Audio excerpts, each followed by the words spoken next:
today. 6 o'clock. It's not going to show.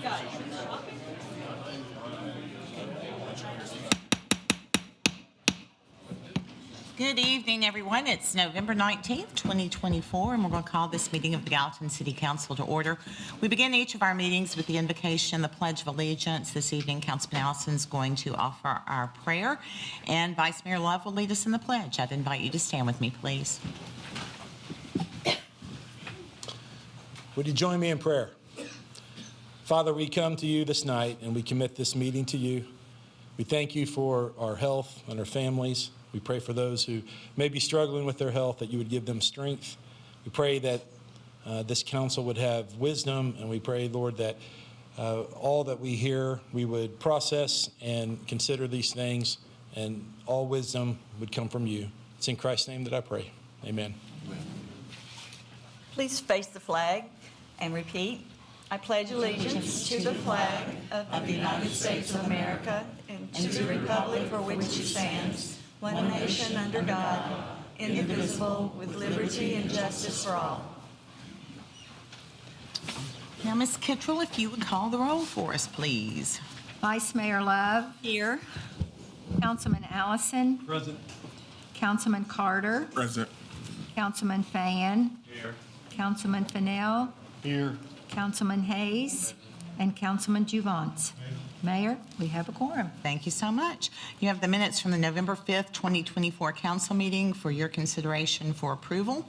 Motion to approve. Motion by Vice Mayor Love. Second. Second by Councilman Carter.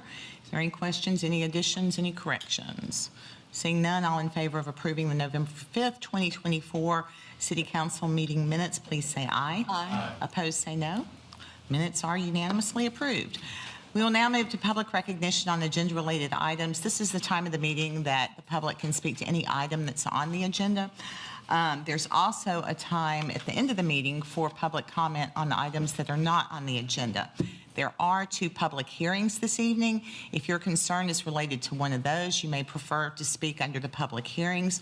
The first public hearing is related, and item number 1 is related to the Twin Pond subdivision. The second public hearing is related to the Kirkpatrick Gallatin subdivision. So if your concerns are related to those, you may want to wait for the public hearings, but right now public recognition will be open. You'll have 5 minutes. We need your name and your address for the public record.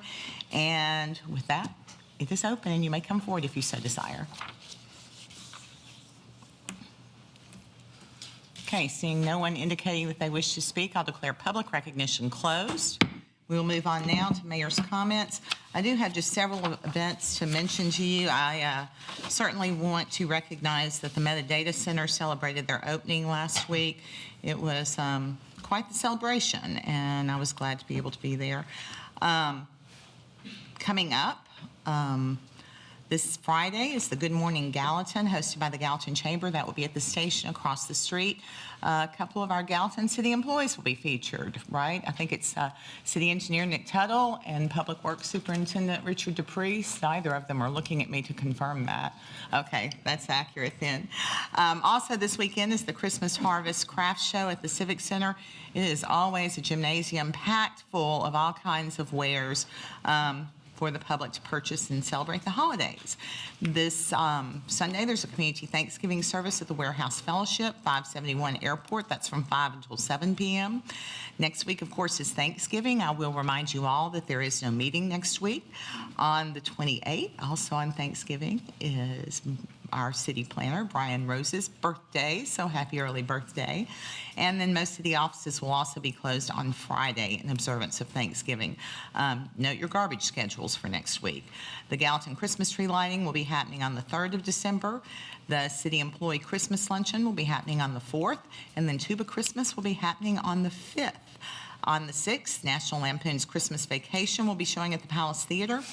And then coming up on the 7th, which is another Saturday, there are all kinds of Christmas events, including Sumner County CASA's Breakfast with Santa at the Gathering Place, the 3rd annual Breakfast with Santa and Mrs. Claus at Northfield Church, the Merry Market at the Gallatin Farmers Market, and a Merry Little Christmas Market, which will be happening on the square. And then finally, I would mention that on the 8th of December is Christmas carols at the Palace Theater.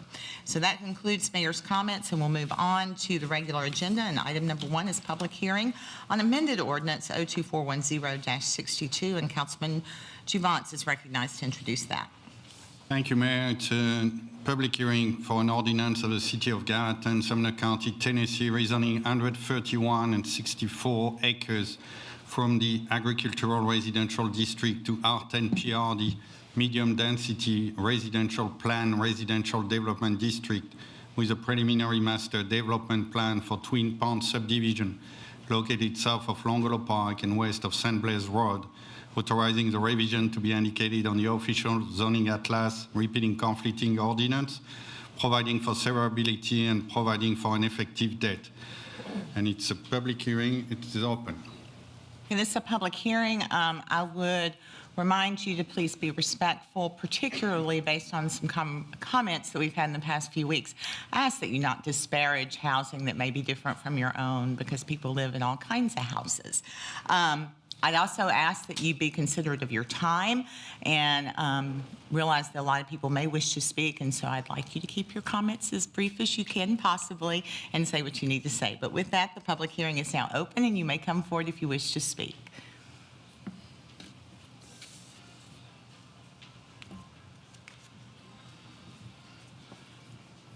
Mayor Brown, members of the commission, my name is Sean Henry. My address is 500 11th Avenue North in Nashville, and I'm here on behalf of several neighbors who reached out to me just this past week and expressed great concern about this proposal, and principally about the edge treatment of the property and how it's respecting or not respecting adjacent properties in terms of the buffer yards that are proposed there. And in looking at what's in front of you, there's a legal description that's attached to the ordinance that's in front of you. And that legal description is incorrect. One of the property owners who has a boundary, a common boundary with this Twin Ponds property, has more than 2,300 linear feet of common property boundary. And that property owner's name is not referenced in the legal description, even though they purchased it back in April. So they purchased and closed on the property back in April. That deed went to record in the Register of Deeds office. The surveyor performed their work on May 3rd and then submitted that survey as part of the package with the rest of the plan development drawings. And so at each step of the way, that information could have been updated, and still it is not. And so you have reference to an adjacent property by the name of James Kahn. He no longer owns that property. That property has been sold. The original survey does not close, and I'm not sure, this would be in your attachment too. I just printed this out in a size that I could look at. So the survey that was relied upon to prepare these drawings touches an adjacent property but doesn't close. That survey doesn't close on the property that's owned by L.A. Green, which is now part, I think it would maybe added at a later point during the review by the Planning Commission. But that property does not close. The survey, it's not in the survey. It's not included in the survey boundary of this property. So I can only assume that the legal description fails in that respect as well. The adjacent property also is depicted on the drawings, and this is overall grading and drainage plan.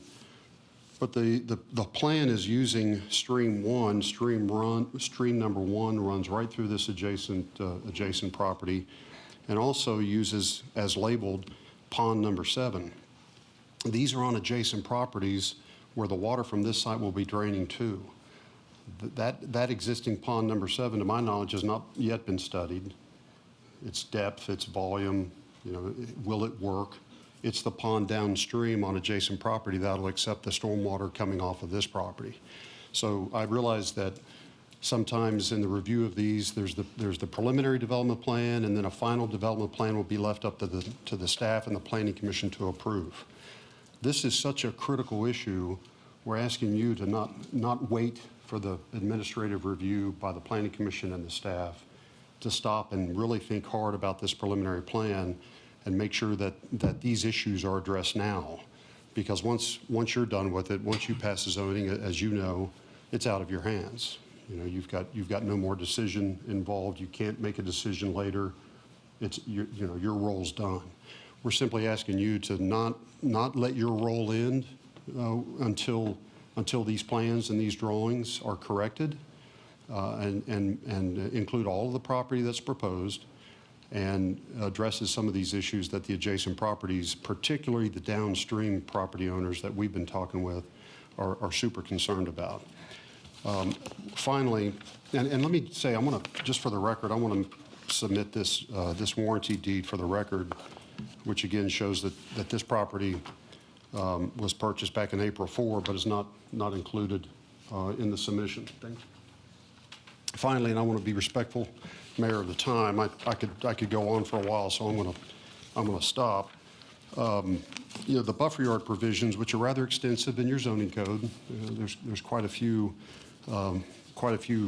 provisions in there regarding that. And I realize there's a 25-foot buffer proposed along the perimeter of this development site. That's insufficient. That 25-foot width is insufficient. Your buffer yards go all the way up to 50 feet in width, and much more significant treatment along that common property boundary. Mature trees that are along the common property now are really important in this case. And you also can require an alternative plan for buffer yard protection above and beyond what the zoning code requires, and we'd ask for you to consider looking into that. And finally, related to that is the Plan Gallatin Comprehensive Plan, General Plan vision for your city. And on page 92 of that document, it said ordinances to protect vegetation and trees. The preservation of natural vegetation, in particular native trees and tree canopies, was a top priority among those who participated in the Plan Gallatin process.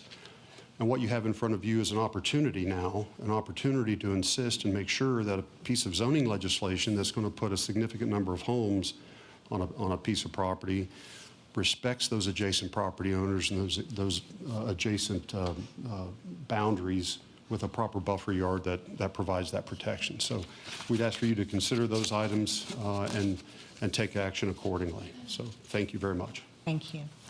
One moment. I mean, you can come forward, but not you. I'm sorry.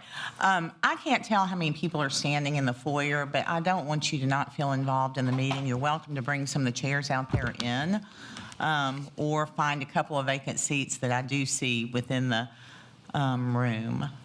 I know there's some chairs sitting out there. I just don't know the occupancy capacity out there. Oh, it's maybe not as many people as it looked like it could have been. So good. All right, go ahead. I'm sorry. That's okay. Hi, everybody. It's been a long time. Karen Bookout, 1006 Quailwood Cove, Gallatin. I'm passing out, or what's being passed out there is the Civic and Environmental Consultants hydrologic review. And you might want to detach the first page. It is actually their illustration of where the streams, wetlands, and ponds are.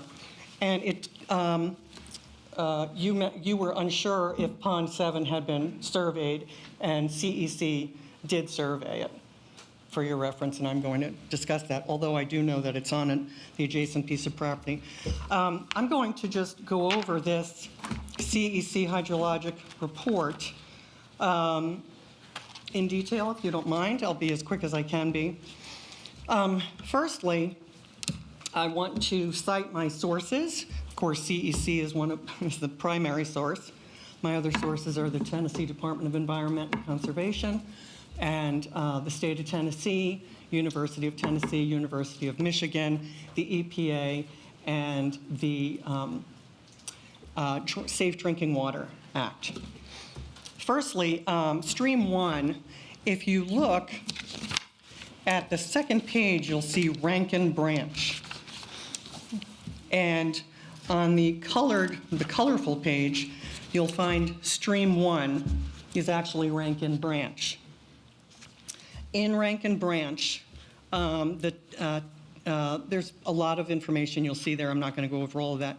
But I want to point out that Stream 1, TDEC, there is a TDEC hydrologic determination data form for having a naturally occurring groundwater table connection, as well as the presence of multiple populations of obligate lotic organisms. And what that means is that obligate lotic organisms occur in perennial streams where there is constantly water.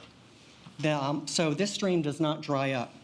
And the reason I'm pointing out numerous times about naturally occurring groundwater is that the Safe Drinking Water Act guarantees and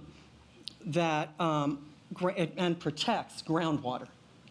And this particular stream and the tributaries on this piece of property flow into Rankin Branch and directly out to Old Hickory Lake, which is, it's the Old Hickory Lake watershed, and that is where we get our drinking water.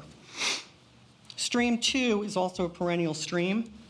It too has a naturally occurring groundwater table connection, and it has the presence of fish. The reason that's being pointed out is because fish represent clean water. Stream 3 is really quite interesting. And Stream 3, if you look, Stream 3 is actually on that adjacent piece of property that the gentleman prior to me mentioned.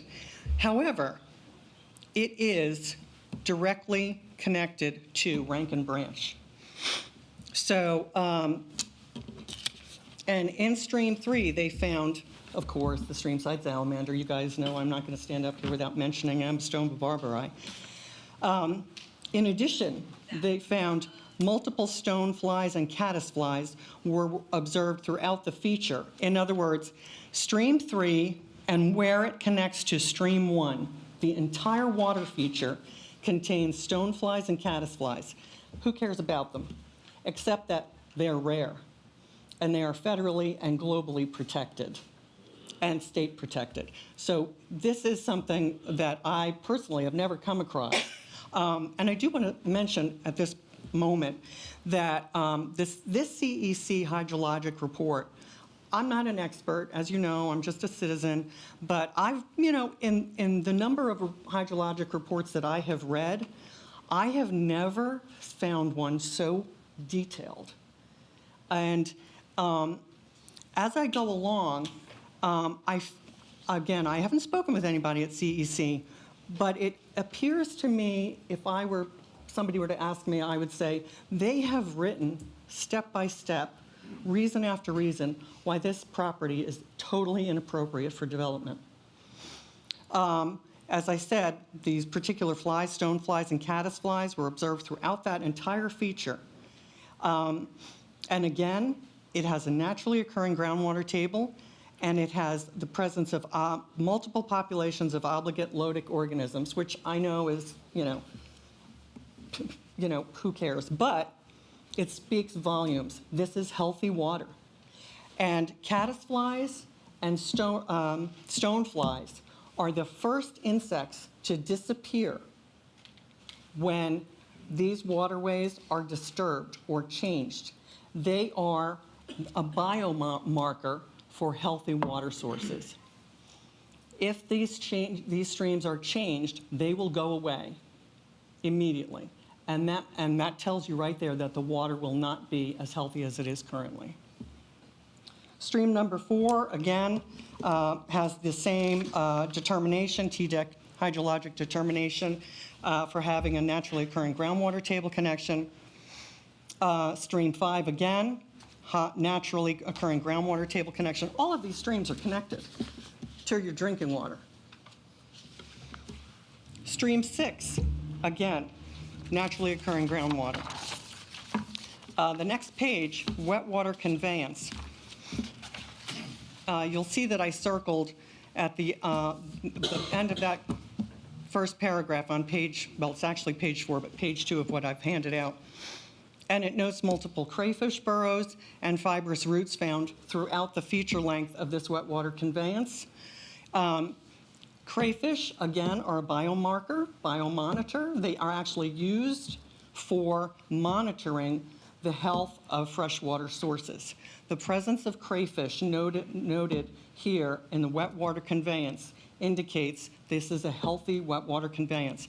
In addition, the fibrous roots found throughout the feature length, fibrous roots in freshwater sources such as this are actually better at absorbing pollutants than anything else you'll find. They do an excellent job of absorbing the pollutants. The next paragraph, I've circled isopods, wet water conveyance number 2. Isopods and planaria worms are observed in this feature. The reason I circle isopods, again, they're indicative of the healthy water sources. If we go down to wetland number 1, the last paragraph on the second page, you'll see that I've circled the first one is Fraxinus pennsylvanica. That's an ash tree. Ash trees, while very common, are under attack by the emerald ash borer. Once a population of ash trees is attacked by emerald ash borer, it's fatal, and they do not come back. Entire groves of ash trees are destroyed by that emerald ash borer, and this has been going on for many, many years. Secondly, I circled Veronica anaglis aquatica. This is the blue, shoot, I just forgot it. I left my notes all at home. But Veronica anaglis aquatica is rare and in detrimental, not detrimental, sorry. It's rare and found in very, very few areas. The next page, I've circled numerous areas on these wetlands. Egham silt loam soil throughout page 5. And mimosa silt loam. The reason I circled those is because Egham silt loam and mimosa silt loam drain very well. They're deep drainage systems. If these wetlands, again, are disturbed, changed, there will be flooding. In fact, in the CEC report, they specifically state that 48 hours after the last rain, there was still water ponding in some areas, even with this highly efficient silt loam, the mimosa and Egham silt loam soils. The next page, again, mimosa and Byler silt loam, the same situation. In the middle of that page, this would be page 6, I circled Sphagnum compactum. That's sphagnum moss. And it is globally protected. It has fewer than 5 to 20 occurrences globally. That's a big deal. And it's here on that property. I've confirmed this with numerous sources, and you can't get it back. I've talked about streamside salamander, and I know that you guys are like, yeah, she's a salamander lady, and and things are approved even though the salamander exists. But when you take into consideration all of the items that I've mentioned here, sphagnum moss, rare flowers, aquatic flowers, rare flies, and those flies aren't just there having a good old time, they serve a purpose. They are there, they are part of the entire environmental picture, the entire content of these water sources on this property. And in my opinion, CEC has spelled out in numerous ways how this property is completely inappropriate for development. If you just turn to the next page, again, there's crayfish burrows, wetland 9. Again, that speaks to the health of that wetland. And the final page, flip the page.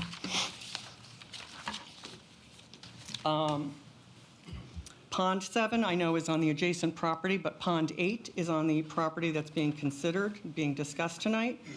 Pond 8 has a groundwater connection to Stream 3, which is, again, Rankin Branch, which connects to, out to Old Hickory, connects to other streams, flows through downhill to Old Hickory Lake.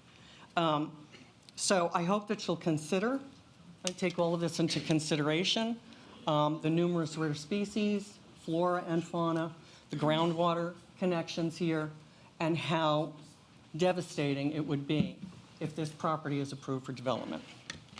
Thank you for your time. Thank you. Again, to the people who are in the doorway, there are some seats up front. I'm thinking particularly of the poor lady that's out there with a baby. I hate for her to be trying to stand there holding a baby. I would also remind everyone, too, to please be considerate of everyone's time and be brief in your comments if you can possibly. Anyone else wishing to speak, come forward at this time.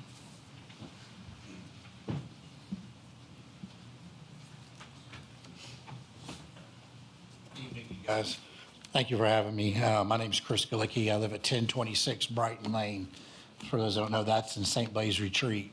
So I know a lot of people here representing Sugar Tree and St. Blaise, so I feel like St. Blaise Retreat needs some attention to where my property lies, as well as numerous of my neighbors. We back up to that tree line that runs across right there. There's a creek and numerous trees back there that we bought and we paid premiums for when we bought those lots 5, 6 years ago. So that is my concern. I do not want, as I'm sure probably a lot of people do not want something out another home in their backyard. Other concern is the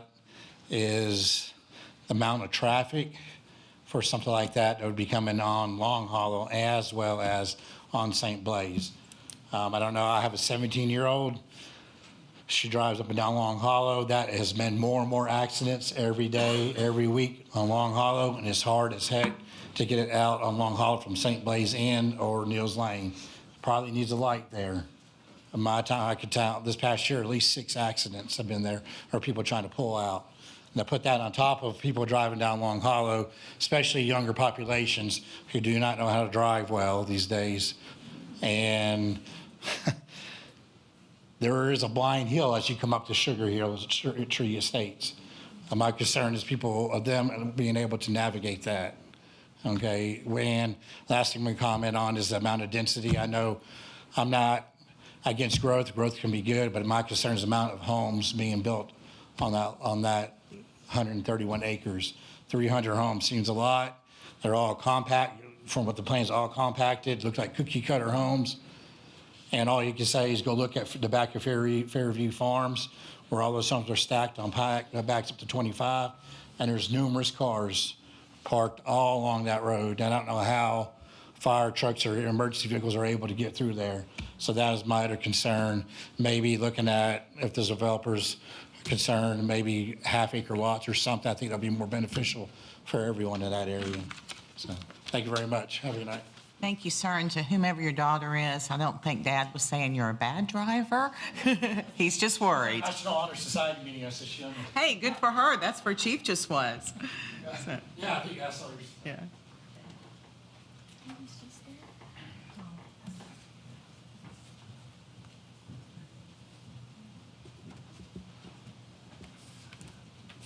Hello, I'm Brian Bondrett. I live at 1054 North Sugar Tree Lane, and but I also have property here in Gallatin at 450 West Main and 522 West Main. So I did get my tax notice a couple weeks ago, thank you. And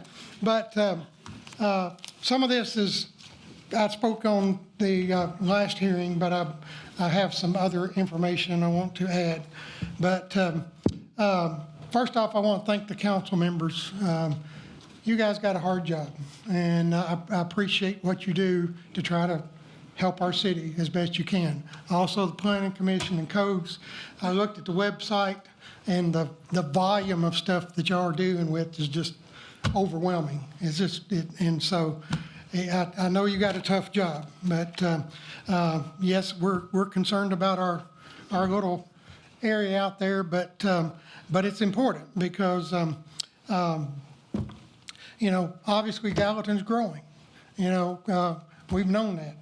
We've known it a long time. We've had our great little tagline, gracious and growing Gallatin, for years. Now I think it should be changed to gracious exploding Gallatin because it's just going crazy. But, I moved here in 1989. Been here 35 years, and I lived out in Douglas Bend for several years. When I first moved out there, driving from Douglas Bend to my office on West Main Street, there was 4 traffic lights. Now there's 19. That's just growth. I mean, that's been that way for a while. But, we're growing, and we're not against growth. But, what we're concerned about, if y'all would fan through these pages with me. The first page is what I call the Long Hollow Pike 386 corridor. That is the entire area that is what I consider the last frontier for Gallatin. You look at Gallatin's map, and this is the bulk of the available land to be developed. And Twin Ponds is not the first, but one of the first ones on that agenda. The second page is Twin Ponds, which you see that the people they're talking about, the St. Blaise, and then Long Hollow is right there to the left side. The group off of St. Blaise is right below, right to the south, and you see that several of those homes are touching the development in question. As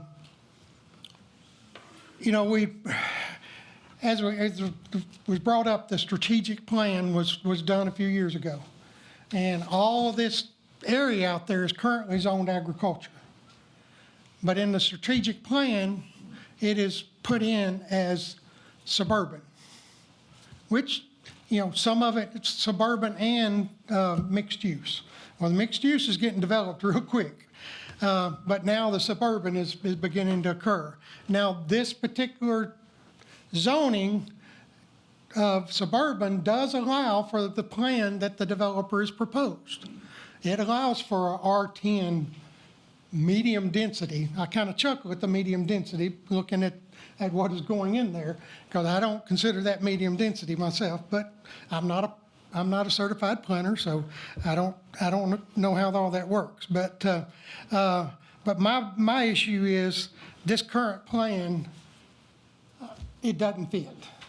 It according to the strategic plan, it quote unquote fits, but the reality is you look at it, it doesn't fit, because as we go on to the next page, which is St. Blaise, this is a blow up of that particular subdivision.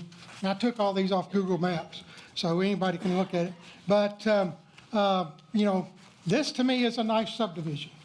This is what we want in our community. The next one is, and these are subdivisions that are the closest to two ponds. I mean, currently, because most of it is agriculture. But Creekside is off of Big Station Camp.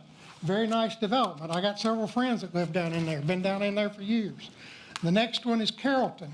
Carrollton is, it's a huge development, but it's also about a half mile away. The interesting part is when Carrollton first started, the developer called a meeting of the entire community. There's probably 75 people showed up at that meeting and showed us what he was wanting to do and did a great presentation, and we basically agreed to it. Well, unfortunately, with time and everything and more restrictions coming on, they had to change some of those, and it didn't come out quite as nice as it was originally. But it's still a nice subdivision. And then the next one I have is Cambridge Farms and Fairway Farms. These are very nice subdivisions. That's what we're wanting out in our area. We're wanting nice subdivisions.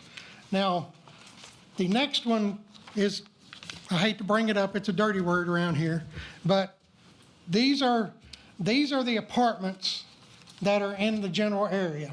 The red dots are the apartments. So the two big apartment complexes off Big Station Camp. Now in the McCain Station, I'm not sure whether some of these are apartments or townhomes. It's kind of hard to tell, but very dense density. But it's It's right there next to the apartments, and to me, that type of development, a R10 medium density, fits with that type of development. It fits next to commercial, it fits next to apartments, but it doesn't fit in agriculture, in my opinion.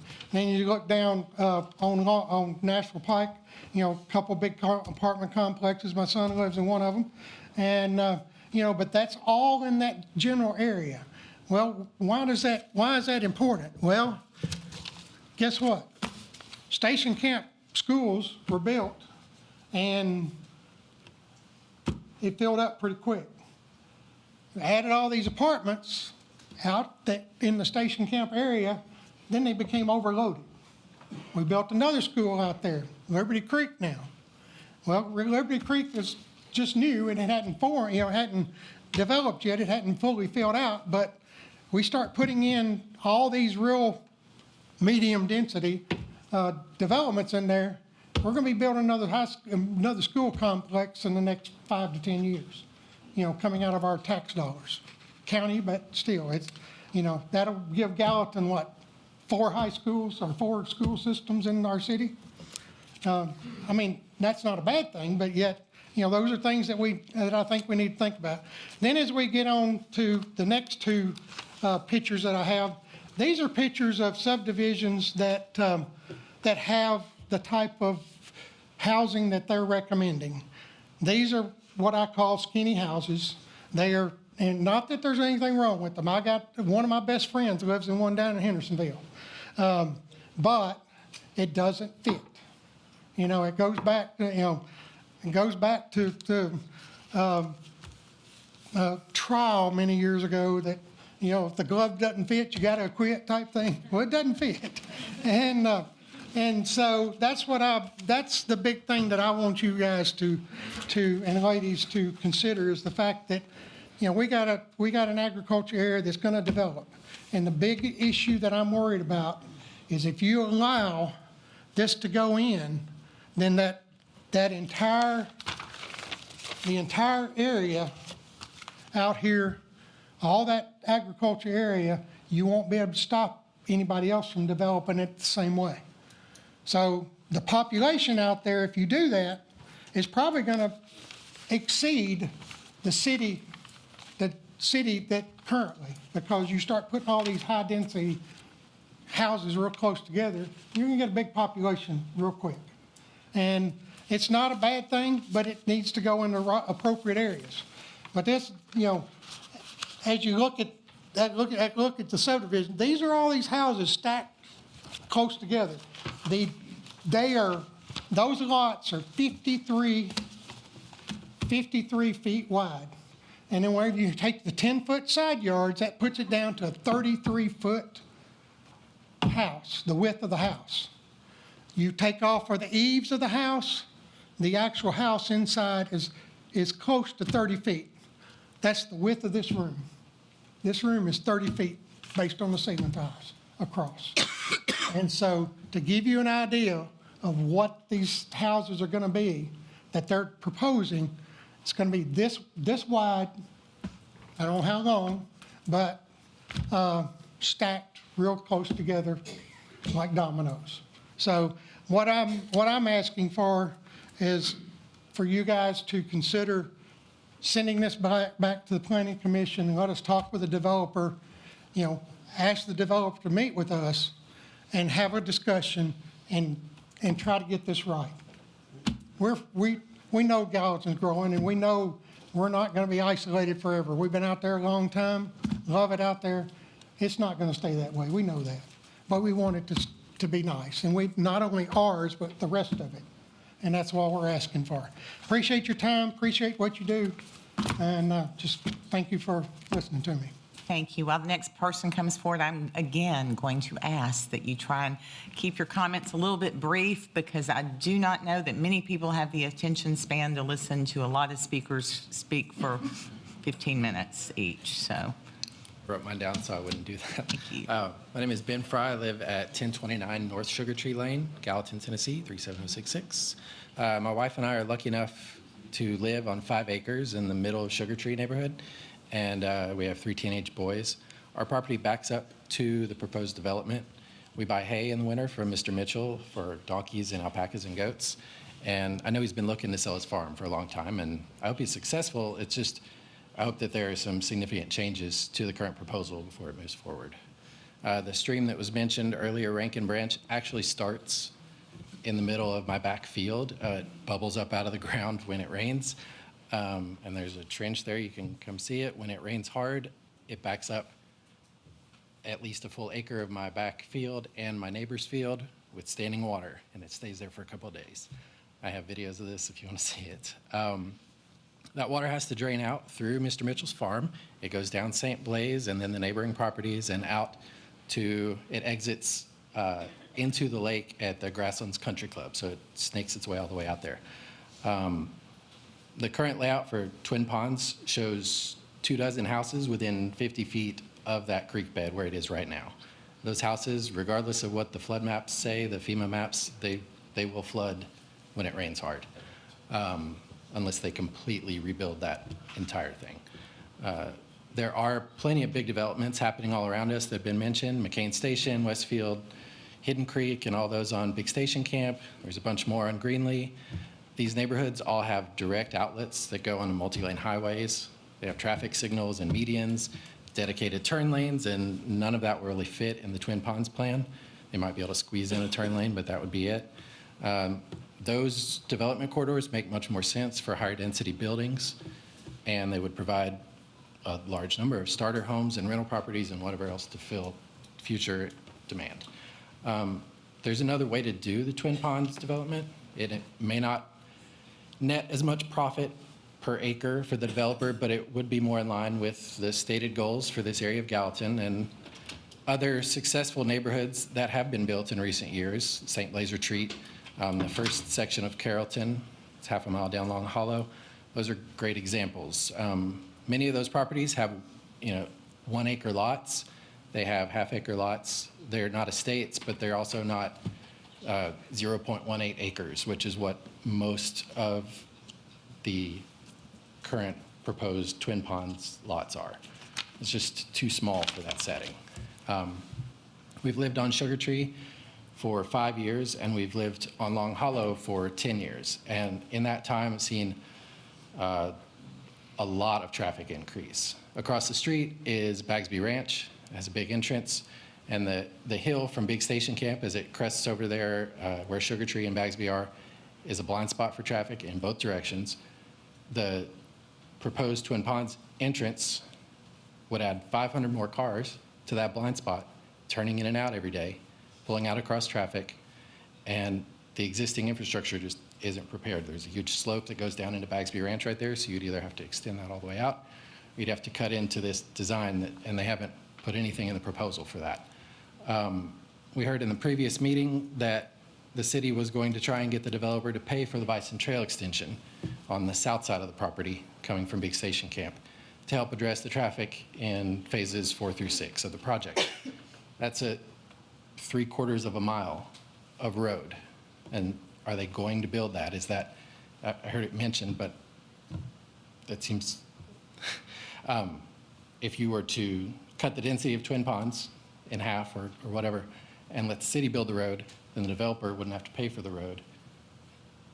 The city can build their own road, and they'd probably come out ahead. So why not build the first phase with larger lots, 1 acre lots, half-acre lots, zone it for that, and then if and when the Bison Trail extension actually happens, the back side of the property can be built, can be rezoned again to smaller density, higher density, and bring it back to the council, rezone the phase 4 through 6, whatever. And that's what they did in Carrollton. Worked fine. Carrollton has a traffic signal. They have turn lanes.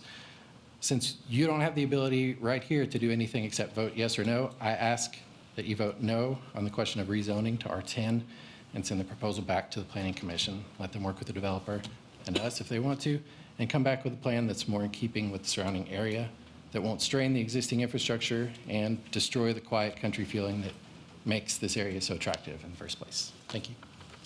Thank you.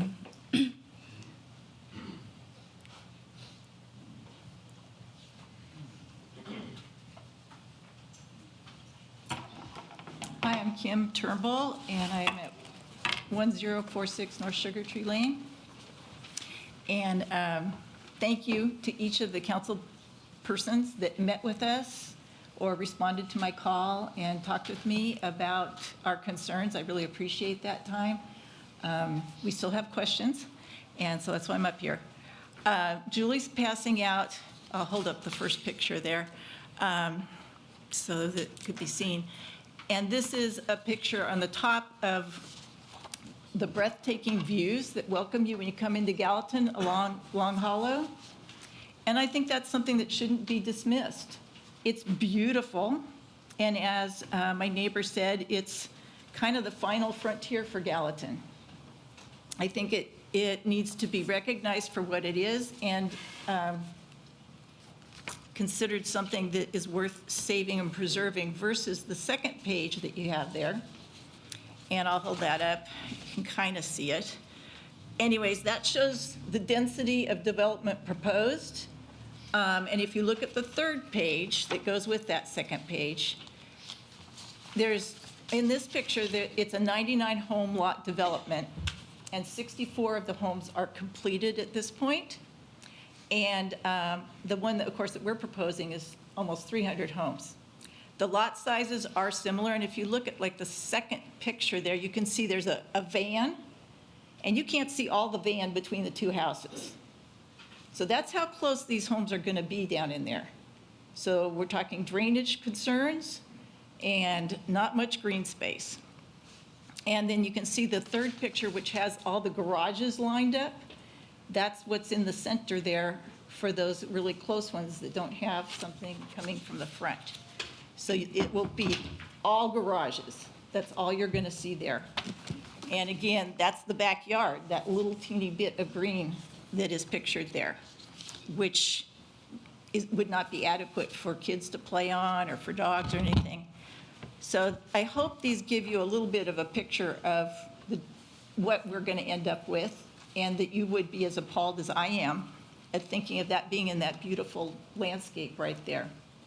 If you also look at the picture of the two properties, you can see that there are listed a number of drainage areas on the smaller development, whereas the proposed development only has one drainage area listed there in the back, and it has a picnic area in that area, which would be completely flooded out when it rains hard. That February rain we had, I had a 10-foot waterfall come through my yard. I mean, this is not something that we're exaggerating.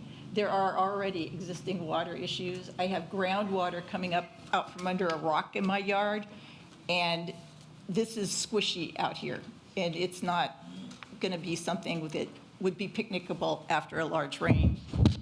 Oops, sorry. So I want to move on, and I looked at the plan, Gallatin. I read the whole thing. I thought it was really well written and appreciated the thoughtfulness that went into that plan. I'm referring to page 30.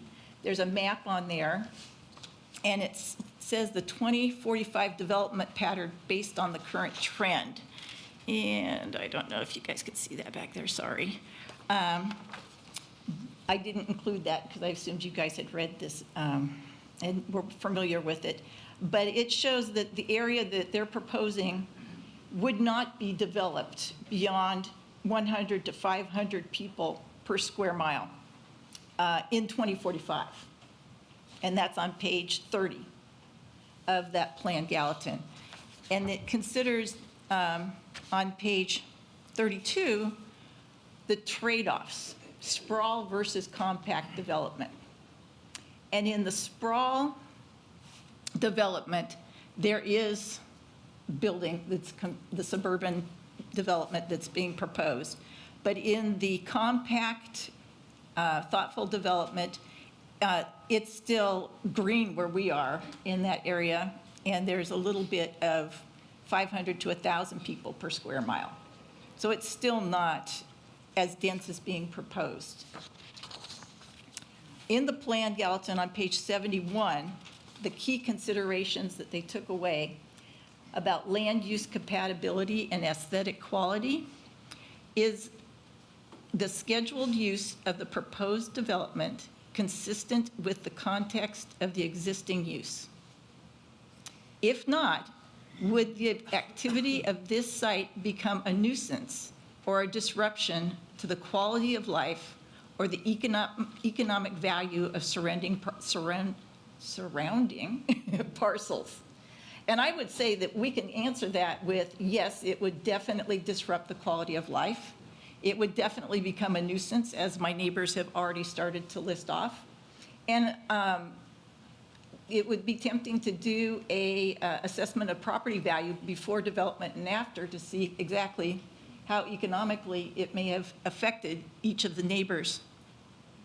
I think it's really important to consider this Plan Gallatin and the key considerations, and that's the number one consideration. Number two is if there's sufficient infrastructure for transportation.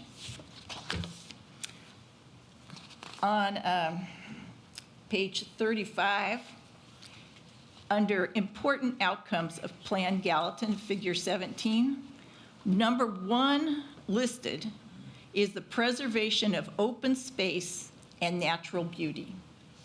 And got 83% considered that very important. So what are we doing to preserve that? And is this the best location for this type of development? I would say no. Second is the protection of environmental quality, and third is the improvement of roads and highways. I don't know if a study's been done yet to show how the roads would be improved, but it would be nice to find that out. My final page from that plan is page 38, and it talks about the impact of sprawling growth. It says 50% of all available agriculture land would be lost by development by 2045. We're looking at 2025 losing maybe 50%, I don't know, but it's certainly growing quite significantly, and I'm going to discuss those numbers in a moment. 33% of open space would be lost to development. That's, again, by 2045, if we do this continued sprawling development, which I would consider this proposed Twin Ponds to be sprawling development. It's not definitely part of a compact growth plan. Traffic would be 10 times worse, and 20% more housing would be exposed to a risk of flooding.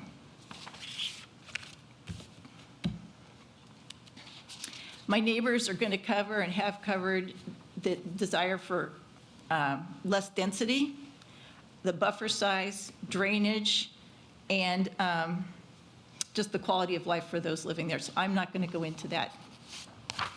But what I am going to talk about is the Gallatin development and growth figures. I looked at the Gallatin government website that lists development in Gallatin, and it's a little bit hard to figure out. According to the government site, in quotes, there is a lot of development occurring in Gallatin. Currently, 90 developments are listed on the website, but there's this disclaimer. This is not a comprehensive list nor does it provide all of the information for all pending projects, developments, or requests currently underway within the city of Gallatin. So there are more projects that are out there, but of what is listed on that site, there are 90. And of those 90, there are, what I could figure out, 9,288 new dwellings to an estimated 14,000 new dwellings. And that's listed as either in some phase of construction or pending zoning change like we are. And that's from December 14th, 2023 to September 30th, 2024. So that's not even in 1 year. It would include 4,199 acres lost to construction, at least 7 square miles. Detached single-family homes, 3,984. Attached townhomes, condos, duplexes, and flats, 3,066. Over 5,000 apartments. And that doesn't include single-family detached lots. There were 321 of them that they didn't list the acreage lost, and another 425 townhomes, condos, and duplexes. There's also numbers, a lot more numbers that are unclear about multiple use, and possibly another 630 acres in question. What would the rezoning look like? What's it look like now on these projects? Rezoning on these 90 projects are to R6, R8, R10, and 1 to R20. And that 1 to R20 is 1.65 acres. So it's one single person asking for it to be rezoned for their personal use. There isn't rezoning of 568.3 acres to moderate density from agricultural land that I could figure out. There's a lot of them that don't list the acreage, so I couldn't include that. Not one is asking for an acre, half acre, 2.5 acres or more, which is what is all of the surrounding properties to this proposed site, except there may be a lot bigger than 2.5 acres. I walked around on this weekend and met my neighbors on all four sides. Some of the nicest people. I couldn't believe how friendly everybody was. Not one of them really knew the extent of what was being proposed, and when they found out, were shocked and not in support. Now, they may have been biased for my opinion, but they didn't know even. So I would really encourage us to look a little bit deeper at what this all means for Gallatin and what our vision is for Gallatin. Do we want it to be a suburb of Nashville with high-density living and all that comes with it? Or do we want it to continue to keep its character for country living? If 2 people move into each of those homes that are proposed just for the developments that are listed, the 90 developments now, that would be 18,576 people to 24,000 new residents in Gallatin. If 3 people move into each of those proposed dwellings, it's 39,000 to 42,000 new people. According to the 2020 census, the population of Gallatin was 44,431. If there's an average of 3 people who move into each of those proposed dwellings, the population of Gallatin will have doubled when those are complete. Are we ready for that? I don't think so. I don't know. I haven't seen what's proposed to handle a doubled population.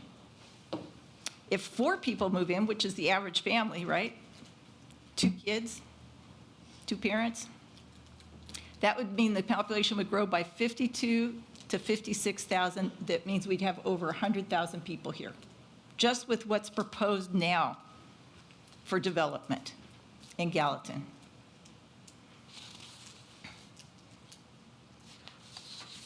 In summary, it just seems that this development and the vision right now of what's going forward in Gallatin is not including a diverse community population. It's not including members of the population who would want to live in a country setting or spend $1 million more on property and increase the value of the property surrounding them. And I would ask you to vote no against this development. I don't see how it is going to improve the quality of life as listed in Plan Gallatin.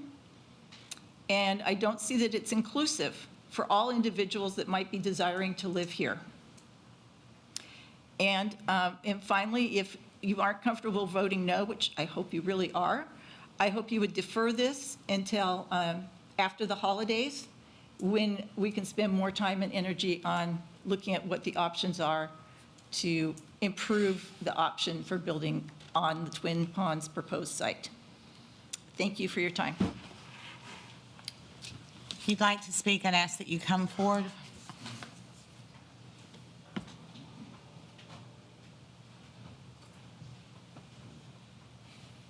I'm Bob Seaver, 1572 Long Hollow Pike.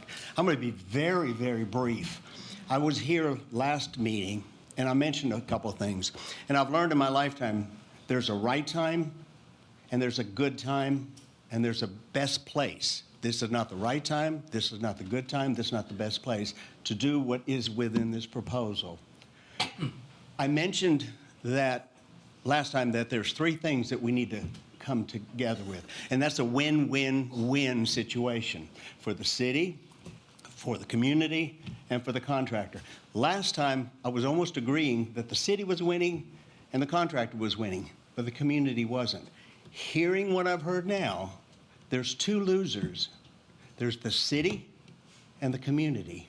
The only one I think is going to go through and get something out of this that's not necessary because of all the things that are going to happen, because of what has been said, it's just not going to work the way it's intended to work with this contractor. So I would just implore you, listen to the community, do what's right for the city, for the contractor, and us. This is not the time, this is not the place, and this is not the right time. Thank you. Thank you.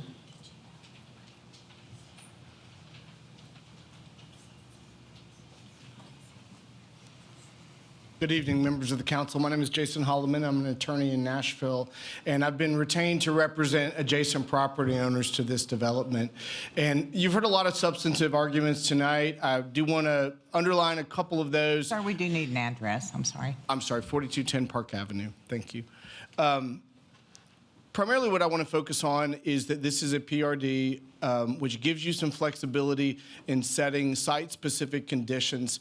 The folks that I represent are concerned about some of the buffer yards and the width of those. As you know, you have a sliding scale of available buffer yards. Specifically, we'd like to have further conversation about what the density of those buffer yards is, the width of them. 25 feet is mostly what is provided here in this planned development. I would encourage those to be larger to buffer with some of the adjacent property owners. Our request is that for some of the reasons you've heard from neighbors, because of this specific request, that this be re-referred to the Planning Commission where some of these things can be worked out in greater detail. And from there, this may be a plan that is appropriate to go forward, but we believe at this time it's really not in a condition to proceed through the zoning process. And it would be far better to have these things addressed in the PRD as part of the zoning rather than waiting until these things come to the final plat approval stage where the Planning Commission has very limited authority and may not be able to address some of these concerns. So for that reason, we ask that this be deferred and re-referred to the Planning Commission tonight. Thank you.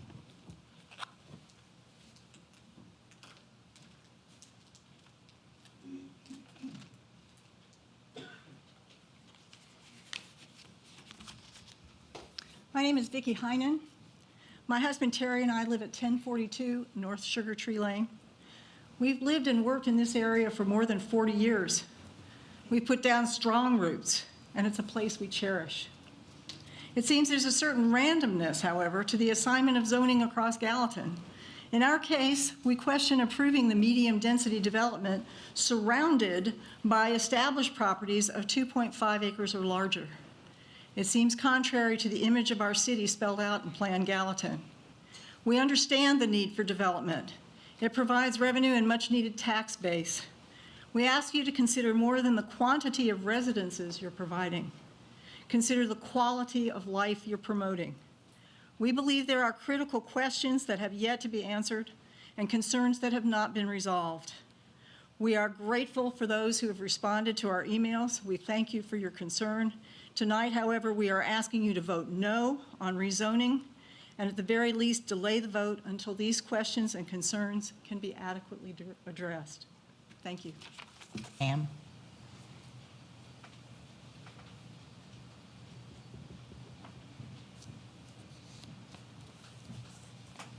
Hello again. I'm Will Bondurant. I live at 1391 Foxen Boulevard. I will try to be as brief as possible. A lot of what I've heard tonight is concerns about area, traffic, and so forth.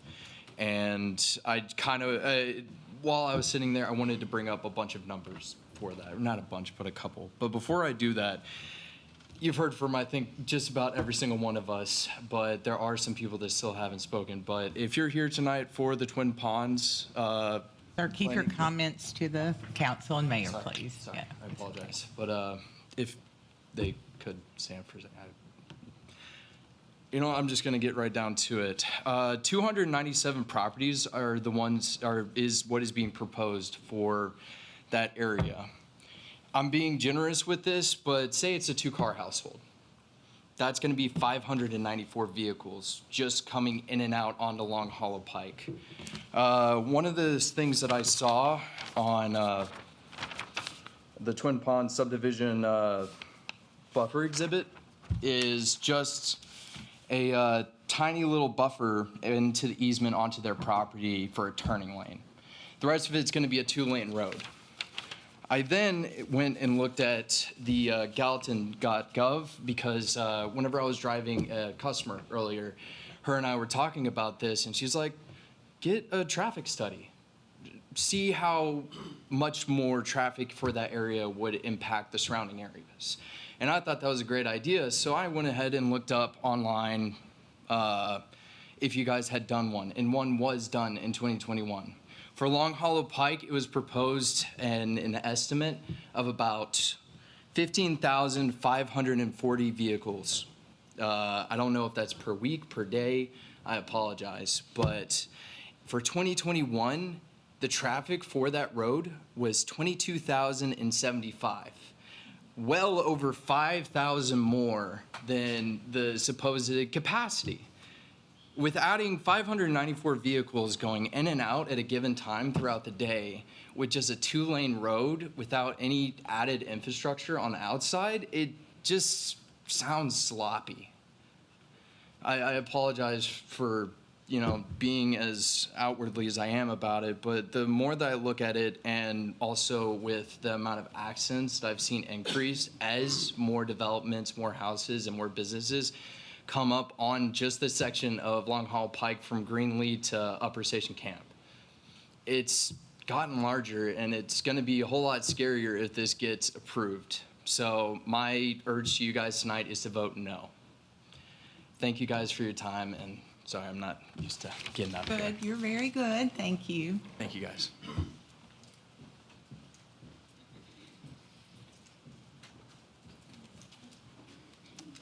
Good evening. My name is Randy Demude. My wife Roxanne and I live at 1596 Long Hollow Pike. We live directly across from this proposed subdivision. Some of you folks have been out to look at the area, I'm sure. Some of you probably haven't been out to look at this area. It's beautiful. It is stunning. And what's being proposed is a travesty on that piece of property. It's not built, it's not made for that. I can't imagine sitting in front of my house looking out at what's being proposed. I don't think any of you would want to sit out from my house and look at what's being proposed. Please, don't force that on me. I beg you, don't force that on me.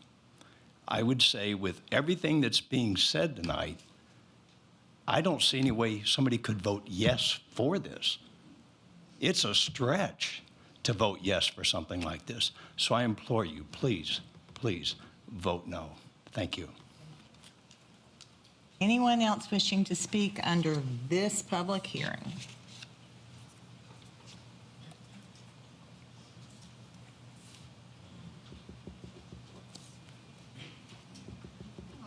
My name is Melinda McMeans.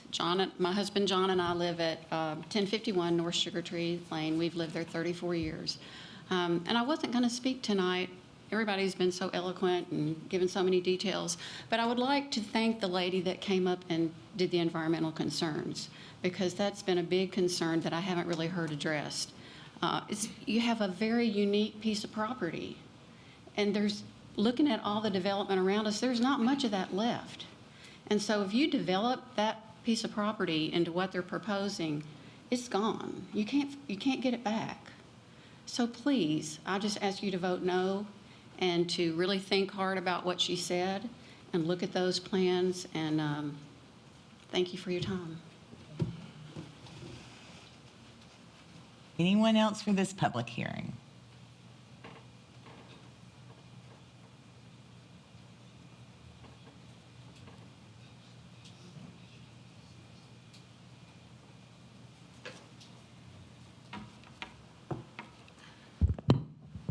Hi, can you hear me? Sorry, I have this baby and it's a little uncomfortable, but I will do my best here. My name is Casey Gilbert and I live at 1139 Steam Plant Road here in Gallatin. So I've been gone for a little while having this baby, but I'm back and sadly it doesn't seem like things have changed much. I'm hearing the same complaints. And I guess I'll first start off by acknowledging that the City Council's job is to work for the people, we the people. With that being said, despite loud and repeated opposition from the community tonight and at most meetings, I hear over and over again from your votes, and I see from your votes, that the council sees a need for more housing to house the current residents, and with a number of U.S. citizens moving into our beautiful community. So with that in mind, before we start approving more housing developments, I'd like to know the details regarding where the 200 refugees are that have been decided that will be brought into our community. Where are they being housed? Who's funding them? Who's responsible for their needs? And how is this benefiting the current community? With the acknowledgement that your obligation is to your current residents first, I'd like to know, how are we ensuring the safety of the current residents? How do we know the refugees are not part of the international gangs or drug cartel, which, as we know, are currently wreaking havoc in other cities? Who's vetting these refugees? Who's responsible for their actions and behaviors, and what happens if they commit crimes? As we know, we have a college here. So how are we ensuring we do not have another Lake and Riley situation here in Gallatin? How's the city being family-friendly to its current residents? How are we empowering low-income families or single parents to be self-sufficient? How are we helping with childcare so they can sustain long-term employment? What programs are we offering to families to keep kids with their family and out of the foster care system? What are we offering foster parents to help with the kids that they are caring for, and to the bio parents to help get their kids back? Now let's talk hospitals. I'm going to interrupt you and ask you that you keep it specific to the purpose of this public hearing. Now let's talk hospitals and schools. How will the developments being proposed at these meetings impact the schools and hospitals? Not to mention the refugees that are being brought here. These people most likely are uninsured and speak little English. With all of the developments that are coming in and the refugees, we will add to the already strained hospitals and schools. What happens when they reach their breaking points? Who's responsible? The real question becomes clear. Are the decisions already made at the meetings prior to the meetings?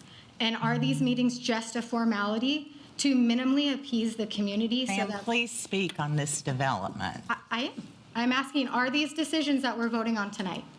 We're not voting on this development tonight. You're actually public hearing about the specific development. When they get voted on, the meetings that are, the communities that are being discussed tonight, have your guys' decisions already been made? Public comment, so we don't answer questions. Okay, so it's a rhetorical question. I'm asking you guys to think about it. Have they already been made? Do you guys actually hear what we're saying? Do you guys listen? Do you guys take into consideration when voting what we have said? Or do you guys already behind closed doors make up your mind? I hear the same argument. I really am going to ask that you be respectful. That is that's accusing the council of doing something illegal. Okay, I'm asking a question. I'm not accusing anybody of anything. I'm asking a question. Okay, so before you vote to build more homes or consider to build more homes, let's take care of our own first. Let's hear what our community has to say. Let's get the details from the community of what they want and listen to them and hear what they have to say. Let's wait until the council members that have been voted in, with no disrespect, by the people are all here to make those decisions. I really appreciate your guys' time. I really hope that you guys can start doing what the community wants.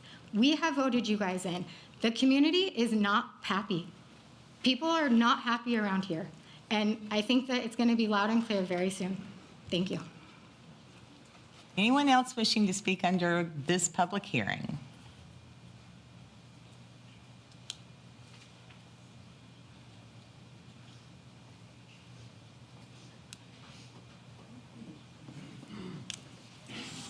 My name is Drew Machado. My wife, Lindsay, and I live at 1584 Long Hollow Pike.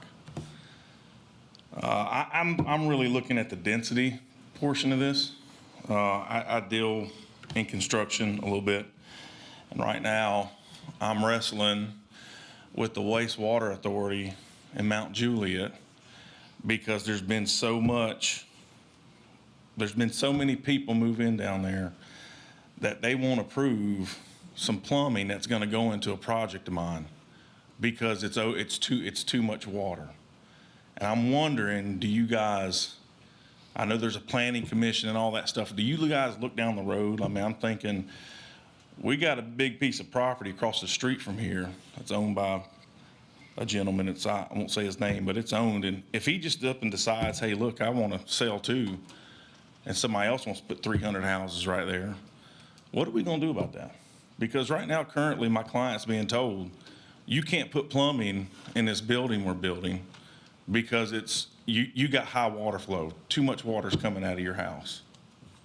Because of the plant, the wastewater authority didn't plan for all of this, so they only have so much room that they can allow come through. And they're literally nitpicking this guy about how many gallons of water is coming out of his house every day. And they're saying, yeah, I don't know, we may give it to you, we may not. And now I know you guys don't deal in hypotheticals, but Mount Juliet, it ain't hypothetical to them. They're dealing with it. And one day, if you guys approve something like this that has this high density, it's going to be knocking on your door. And you're going to want to build something, or you're going to want to do something, and everybody's going to say, oh crap, we didn't think about this 10 years down the road. We can't allow you guys to do this. And that's going to be something you're going to be thinking about. So you have a chance right now, an opportunity to look at that and say, let's just slow our roll. Let's really look at this thing and find out what we got to do, how we want to step this out. If it's going to be developed, if all this stuff's going to happen, how do we want to do this? How do we look at our wastewater authority? How are we going to look at all that? You know, the electrical grid, anything, all that stuff. Because I'm just thinking, man, it's America. If I want to build something, I should be allowed to build something on my property. And then here we go. Well, we didn't plan good enough. You can't build. Okay, well, I guess I got to move. Heck with this place. You know? So I'm going to ask you guys to vote no on this. Push it down the road. Look at the planning more. Really dig into that. You know? Because I'm dealing with it on the construction side. I'm not a big developer like this guy, but I deal with it on the construction side where I'm having to deal with this part of it down the street. And this is stuff that should have been looked at 10 years ago. And although you guys are not dealing with it right now, you will be dealing with this. This is a problem that you guys will deal with if we continue to high density, medium density, whatever density you're talking about. If we keep letting this go on and we don't think about it, just put some thought into it is all I'm asking. So I think you guys got a tough job. I appreciate it. I know you guys don't tell people who, and you know, I can't tell them if they sell it or not sell it. And we're not asking you to do all that stuff. We're just asking you to consider the density that you put in here, especially sitting across the street. And I'm going about it, I'm looking at it down the road, 10, 15 years down the road, what this is going to look like. So, appreciate it. Thank you. Sure.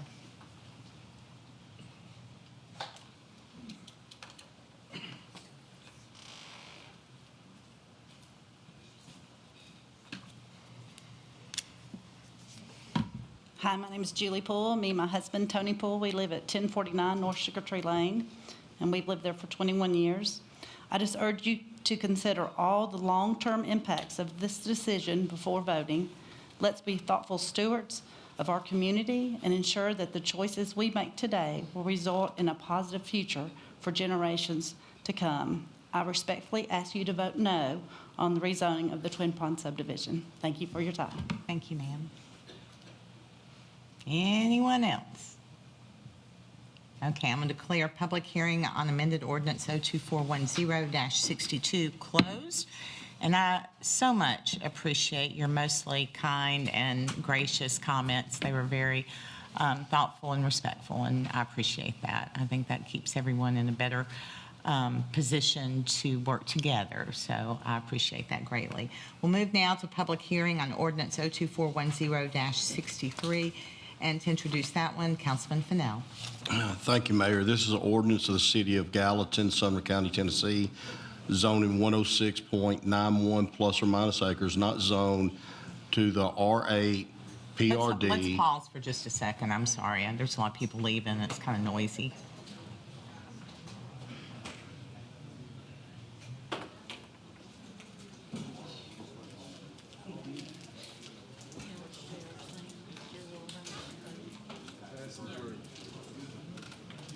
I'm going to ask an officer that's in the back of the room to pull that door closed when everyone exits, because I imagine there'll be some chatter in the foyer. Thank you.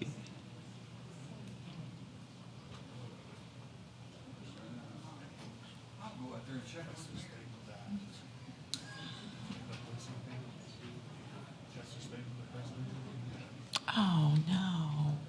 Is that public? Can I announce that, or is it not public yet? Great job.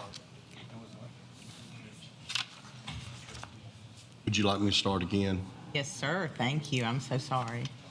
This is a public hearing, and this is an ordinance of the City of Gallatin, Sumner County, Tennessee, zoning 106.91 plus or minus acres, not zoned to the R8 PRD, medium density residential plan, residential district, and rezone 26.65 plus or minus acres from the R40 low density residential district to the R8 PRD, medium density residential plan, residential development district with a preliminary master development plan for the Kirkpatrick, Gallatin, located south of Nichols Lane and west of Woods Ferry Road. This is authorizing the revision to be indicated on official zoning atlas, repealing conflicting ordinances, provide for severability, and provide for an effective date. This is a public hearing. Okay, so this is a public hearing, same stuff as before in the previous public hearing. I would welcome anyone forward that would like to speak to it at this time.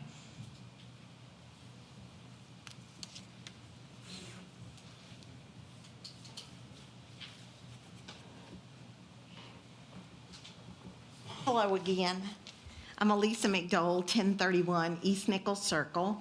And first I want to thank you for your service and the difficult decisions that you have to make. This will be short and sweet. Maybe not sweet, it'll be short. Oh, come on now. I'm speaking in opposition to the zoning as proposed for the Kirkpatrick property. Anything that joins R40 should remain R40 on that property. R15 or R20 would be compatible with the density that developers claim they're planning. The only reason for R8 would be to increase the density somewhere in the future other than what they're proposing. It's clear our existing roads cannot handle the planned developments in our area. I'm extremely concerned, I've said this over and over and over again, about blasting. We're across the street from a large quarry, inactive quarry. That tells you what is under the property between Peach Valley, Nichols Lane, Lock 4, and Woods Ferry. I keep hearing that the blasting falls under the state, but I feel like our planners and our city council should take the possibility of blasting and the effect that it's going to have on those of us who already live there when making these decisions. I was a little disturbed that the agenda materials don't include the plan. The last time I saw it was at the Planning Commission meeting. I know there were some changes that were being made, but but it would have been nice to have been able to see it before I spoke tonight. I'm concerned about the 25-foot buffer. It isn't nearly enough, especially when it joins R40 property. But I heard the developer make the comment at that meeting that the deeper lots on Nichols Circle, along with the outbuildings on the existing residences, was a buffer. I did not build my house or buy my lot to create a buffer so that a developer could build 50 more houses. My property should not be his buffer.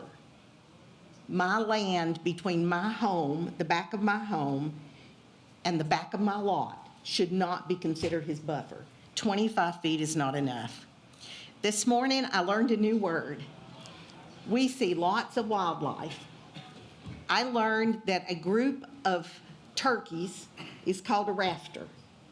It's called a rafter because they roost in barns and rafters of old buildings.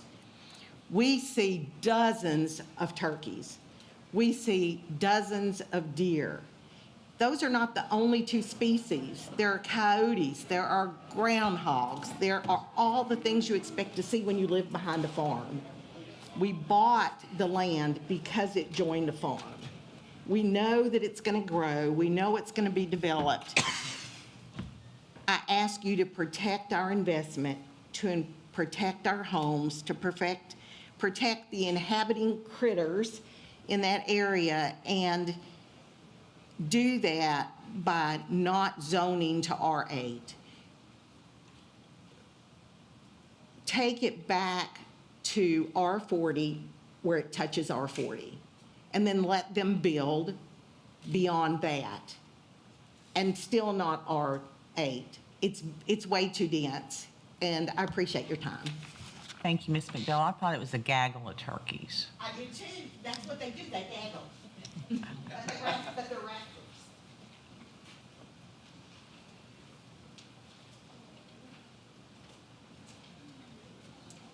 Well, I had no intention of speaking tonight. You know, I don't have any notes. I don't have anything.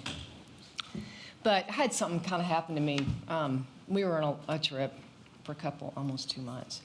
And Name and address, I'm please, sorry. for the record. Lina Marler, 1512 Cherokee Road. And granted, where I was out west, and it was dark, and there were stars, and it was beautiful.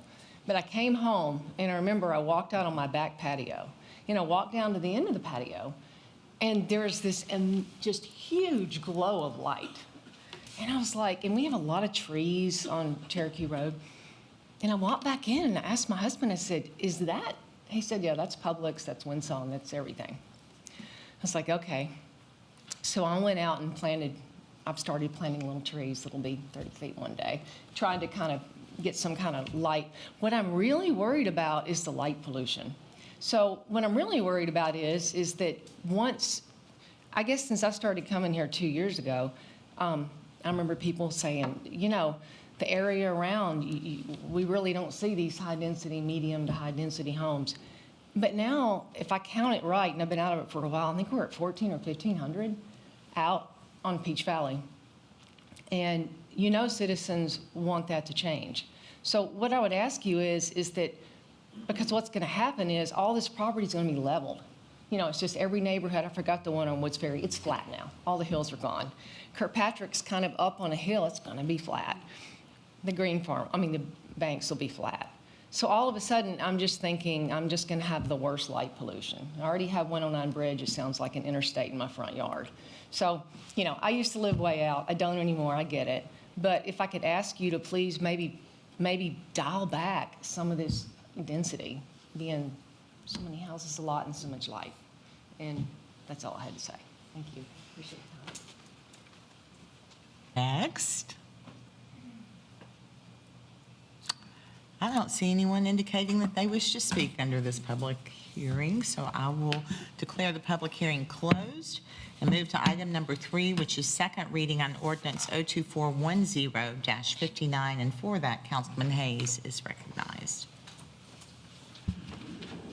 Yeah, this is an ordinance of the City of Gallatin, Tennessee, approving a preliminary master development plan for Hunt Club retail development on a 6.77 acre parcel located south of Nashville Pike and west of Hunt Club Boulevard, authorizing the revision to be indicated on official zoning atlas, repealing conflicting ordinances, providing for severability, and providing for an effective date. Motion to approve. Second. Motion by Councilman Hayes, second by Councilman Juvance. Opening the floor for discussion or questions. Councilman Juvance, you recognize. Thank you, Mayor. I think that was last week. Our city engineer made a great presentation on the cost of the light, because we have to go back to that light we're gonna have to finish installing and paying, and of what I read in the ordinance is that we're gonna ask them to pay only $24,000 to contribute to the installation of the light, when our engineer made this great presentation saying that the remainder of these people, of the lots who are going to be developed, should pay $10,426 per acre. And that should be a little more than $70,000. So I have no issue with approving that development, because I think we need more commercial, but I disagree with only paying 24 to. I think we should go where our city engineer asked us to go. So I will make an amendment that we change that amount of 24,200 of them contributing to the light to what was proposed to us by our city engineer, which should be 10,426 per acre, so 70,584.02. Motion to amend the amount to be paid by the developer. To how much? It was, I heard him say, actually, Mr. Tuttle does have some information to share this evening, and he may be able to articulate it. Motion to suspend the rule. Second. Yeah, I have a current motion. Can't make another one until it either gets seconded or dies. I'm going to remove my motion, waiting for the engineer to talk to us. Motion to suspend the rules, second. All in favor, say aye. Aye. Opposed, Mr. Tuttle.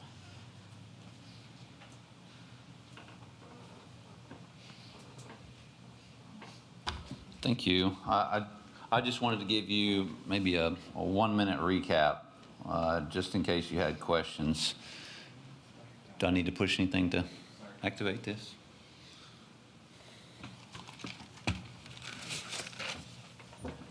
Thank you. So on the left side of the screen here, I've got, I think, so there we go. Hunt Club rezoning back in 2001, 48.82 acres in Gallatin was required to install a new traffic signal. Of course, with that rezoning came the responsibility to install the signal, and we've estimated that signal value is about $350,000. And we talked about a proportional share for each of the pieces of property that would develop in that 48.82 acres. And to break down what each person would owe, we kind of go down to the bottom here, and we took that $350,000, divided it by the 18 acres of office, and then half of the 30 acres of multifamily. And the reason why we used half of the multifamily is because the multifamily, if you recall, has a full access on Nashville Pike and only has the backage road access back to Hunt Club Boulevard. So that's what Councilman Juvance was referencing. That equals $10,426. And just so that you know where the developer was coming from, they made a proposal, and I'm showing you the side-by-side comparison, made a proposal to the Planning Commission to which they thought was acceptable and recommended to you, and that's what is on the left side. The difference in our calculations is that we said that the value of the traffic signal was $350,000 fully, and that's what you see on the right-hand side, and is the top part of this equation. The developer wanted to look at the entire development, but only look at what was left to finish the traffic signal installation. And so if you recall, we got the estimate to finish what was out there, and that was the 128,280. And so they were taking what was left and putting all of that spread across the entire development, which we talked about several weeks ago, the original developer actually going in and putting in $200 and something thousand worth of traffic signal infrastructure. So if we use the developer's calculation, then we would be saying that what the developer did, the original developer of the $222,000 installation, what they did was just, not worth anything or trash. And we were gonna, if they were to redevelop, then we were gonna charge them again for developing their property. And so that's the difference. And there is one little small thing that I highlighted in yellow there, and the current developer on this small acreage site, they did have a little bit of a typo or miscalculation where the multifamily is 30.5 acres, and I don't know, I think there was just a decimal place got moved or something, and they ended up using 35 acres in their calculation. So if I were to adjust their calculation to be what I think they meant it to be, then it would actually be $3,821 instead of $3,573, which you see at the bottom left of the screen there. So hopefully that makes sense, and we're proposing that each of the remaining properties to be developed in the Hunt Club contribute at a $10,426. And with this specific property, they would only pay on what they were developing, because there's part of it that's not changed yet. That's correct. Yeah, Councilman Hayes? Yeah, and it's one of those things where it's like, okay, did we get everybody, to contribute? We probably didn't. I know the Planning Commission said, what was it, Nick? How much? 26,000? 24,200. 24. Right. Their total, they were showing $24,245. I've talked to the developer, and I think they're willing to go up to 50,000 to do that. So, I think that's probably fair. What's your calculation, or do you have one, or should we just use the $10,425.98 per acre? So the $10,425 or $26 an acre, if they develop the 6.77 acres fully, that equals $70,584 or 2 cents. $70,583.88. $70,583.88. And also, what kind of light are we putting up? To be determined, you're going to look at the That's CIP. still to be determined, yes. That's really not part of this conversation. Right. But I mean, like I said, I know they're willing to go to 50,000 on that. So, I mean, I think that's fair considering what Planning Commission did, and we did not, we still probably didn't get as much as we could out of the whole development. I don't think that there was such a good understanding at the Planning Commission. I was pushing for the higher figure, and we did not get there, so. I can agree with that. Councilman Gibbons? Yeah, I can agree with meeting in the middle, I think. But again, if we do that, the next one, we're going to have to line up to the same amount. So how much we're going to miss at that point?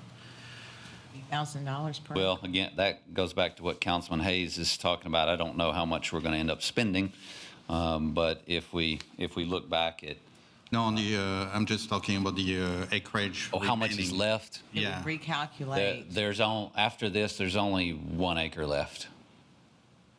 Yeah, so we don't lose that much. I would ask that you all listen to the engineer. But Yeah, I don't get to vote. I make a motion to amend that we put the participation of the developer at $50,000. Motion by Councilman Gibbons. What was it again? 50,000. Okay. Second. Second by Councilman Carter. Any questions, comments? I will comment that I really don't like negotiating on dollars when the burden becomes the taxpayers. All in favor of the amendment, please say aye. Aye. Opposed, say no. Amendment does pass unanimously. We go back to second reading on ordinance 02410-59, now as amended. We need another motion? No, I don't think so. Yeah, because the amendment passed. Motion is second. Any questions, any discussion?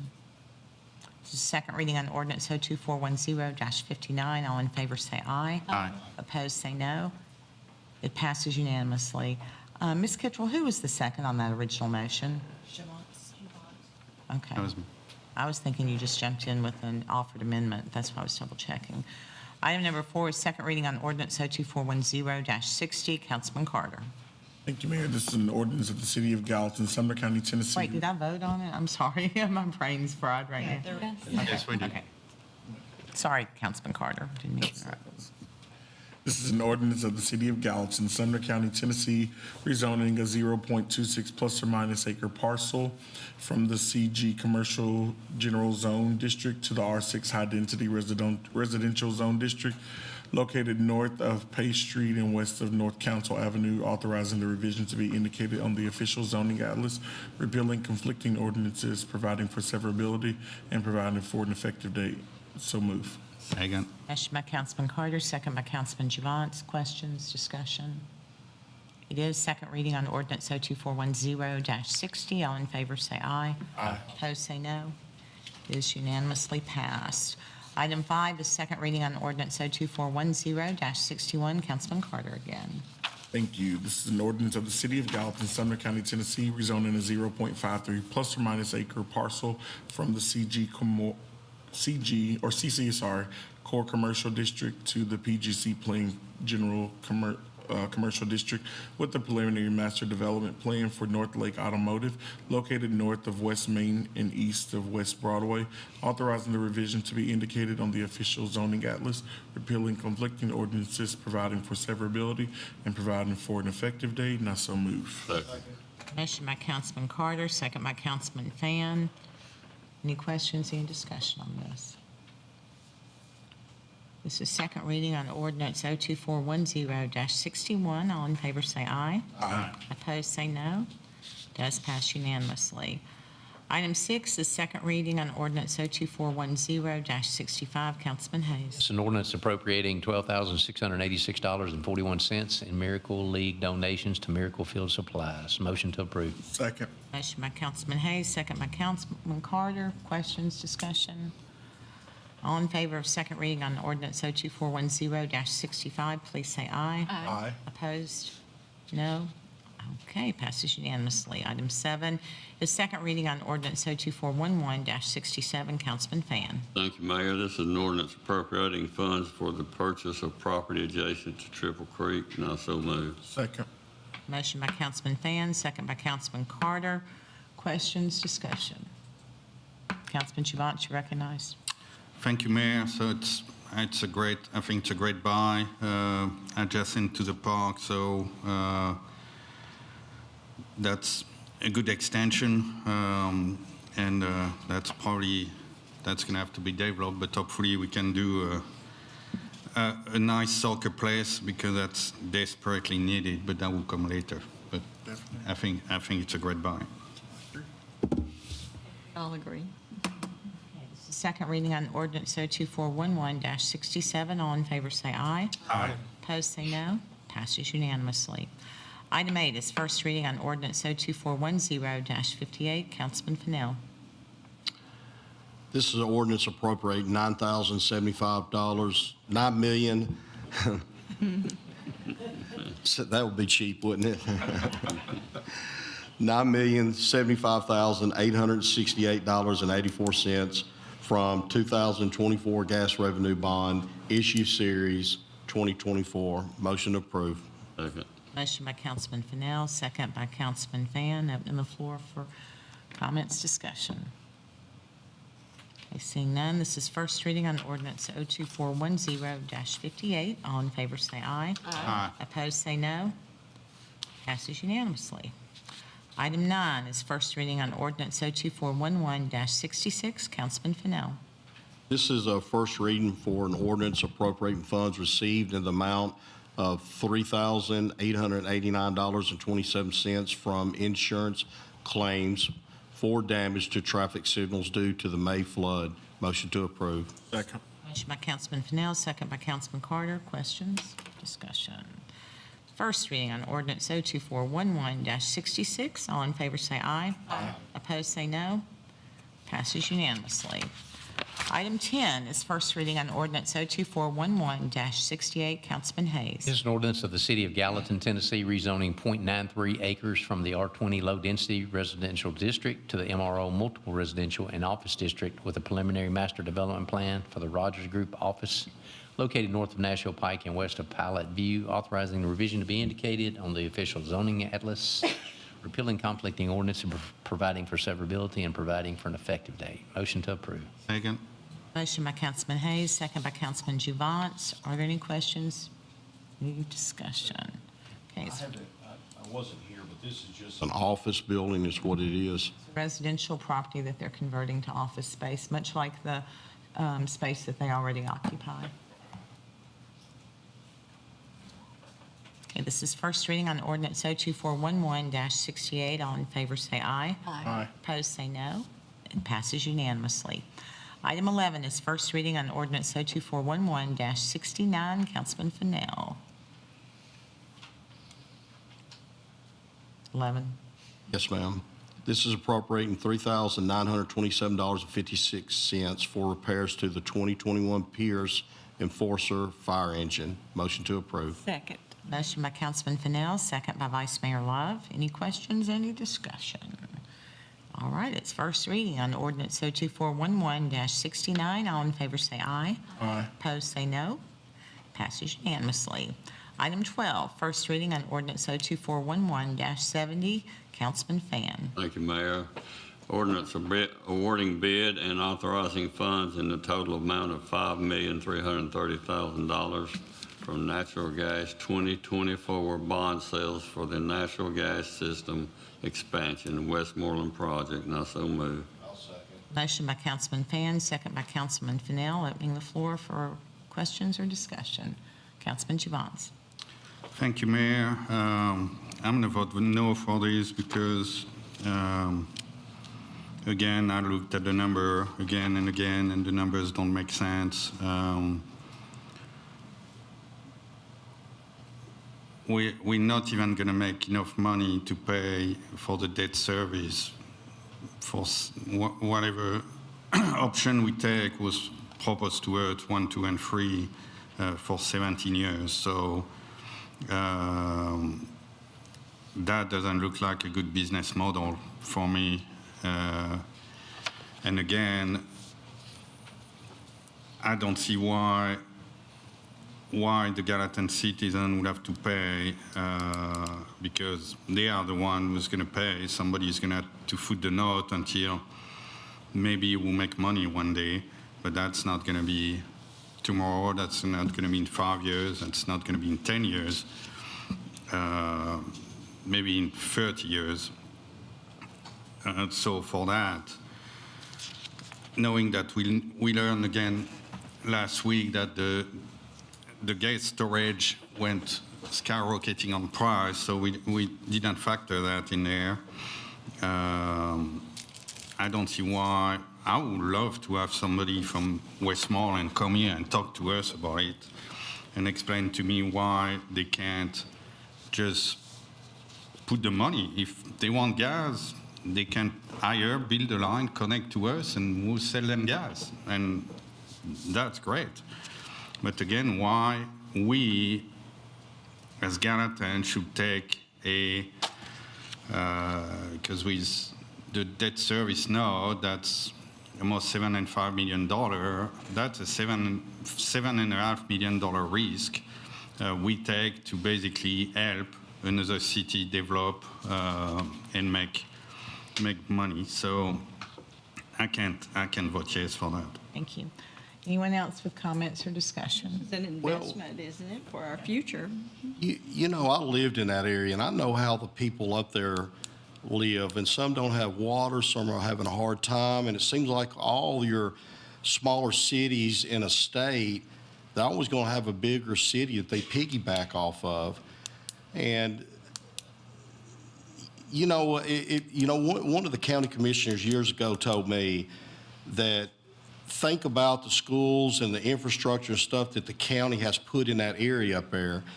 And in that area, do they draw enough, is there enough revenue collected to justify the schools and stuff that are in that area? No, I don't think so. So therefore, the people around Sumner County are compassionate for that city, and they're spending money to help the citizens out up there. I mean, I think this is doing nothing but bringing Westmoreland forward and bringing the area to where they can more survive. Without this gas up there, there's probably, with this gas up there, I'm sure there'll be more commercial development in the area because they'll have gas that they can afford and they can use for their businesses. Not only that, but their homes. So I'm all for helping my citizens out in the northern part of the county.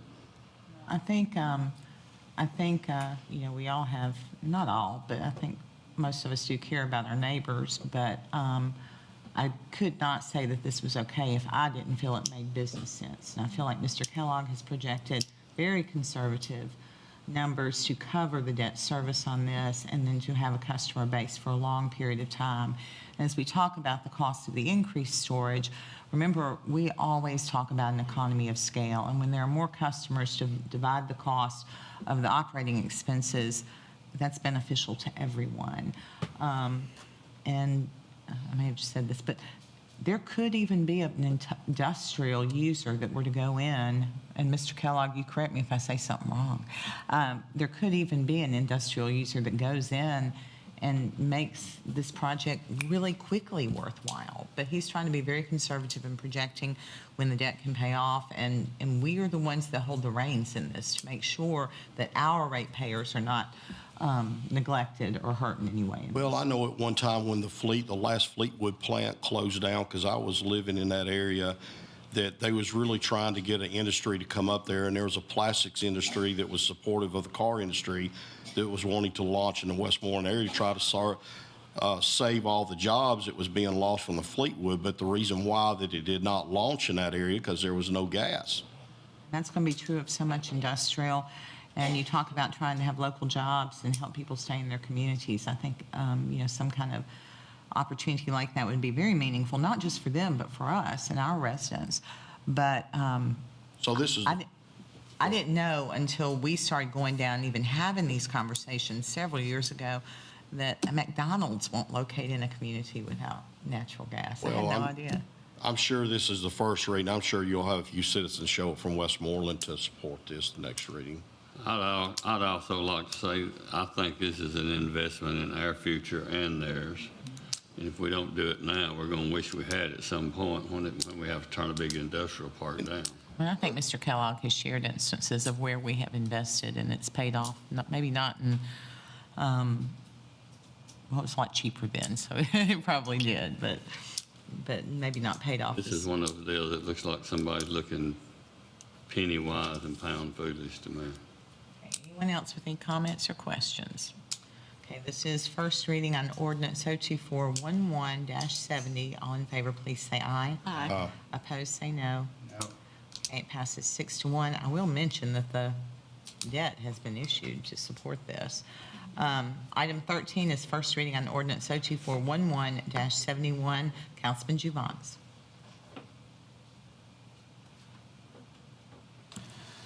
Thank you, Mayor. It's an ordinance amending Article 2, Section 1 of the City of Gallatin, Tennessee Charter as established in Chapter 67 of the Private Acts of 1953 and as amended thereafter to add the power to levy impact fees on new development, and as a move.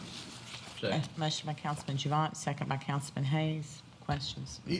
What is, and I apologize for being gone for 2 weeks, but it's something's planned for a long time, so I'm kind of out of the loop a little bit. But is this the same thing that we went and carried to the state and tried to run it through and it didn't go? Is this the same? So we're voting to do this again, right? Will you be representing us, Paige? I don't know.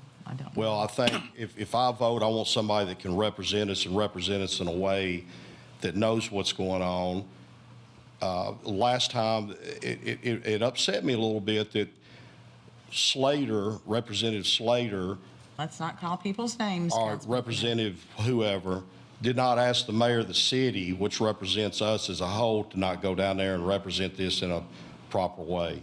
So if I want to do this right here, I want to make sure that we have our mayor go down there and represent this to try to push this through. Well, I appreciate that. My concern remains that it's really a larger conversation because we're not the only city that has been asking for this. And I don't think. I mean, I support an I impact fee. don't think that they're going to grant it for one city until they come up with a comprehensive solution. Want But I could somebody be who wrong. knows what they're doing to go. If we just want somebody who knows what they're. I think what Mr. Fennell said, he wants proper representation. Absolutely. Okay, well, thank you. All right, any further questions, discussion? Okay, this is first reading on ordinance 02411-71. All in favor say aye. Aye. Opposed say no. No. Okay, please raise your hand if you said no. I think it was Allison and Carter. Okay, so vote of 5-2. Thank you. It carries to second reading. Item number 14 is Resolution R2411-83. Councilman Fan. Thank you, Mayor. This is a resolution accepting public improvements by the City of Gallatin, Tennessee and Tompkins Farm, Phase 1, Section A. And I so move. Second. Motion by Councilman Fan, second by Councilman Hayes. Anyone? Okay, this is Resolution R2411-83. All in favor say aye. Opposed say no. Y'all are getting quiet. I'm going to call that unanimous, 7-0.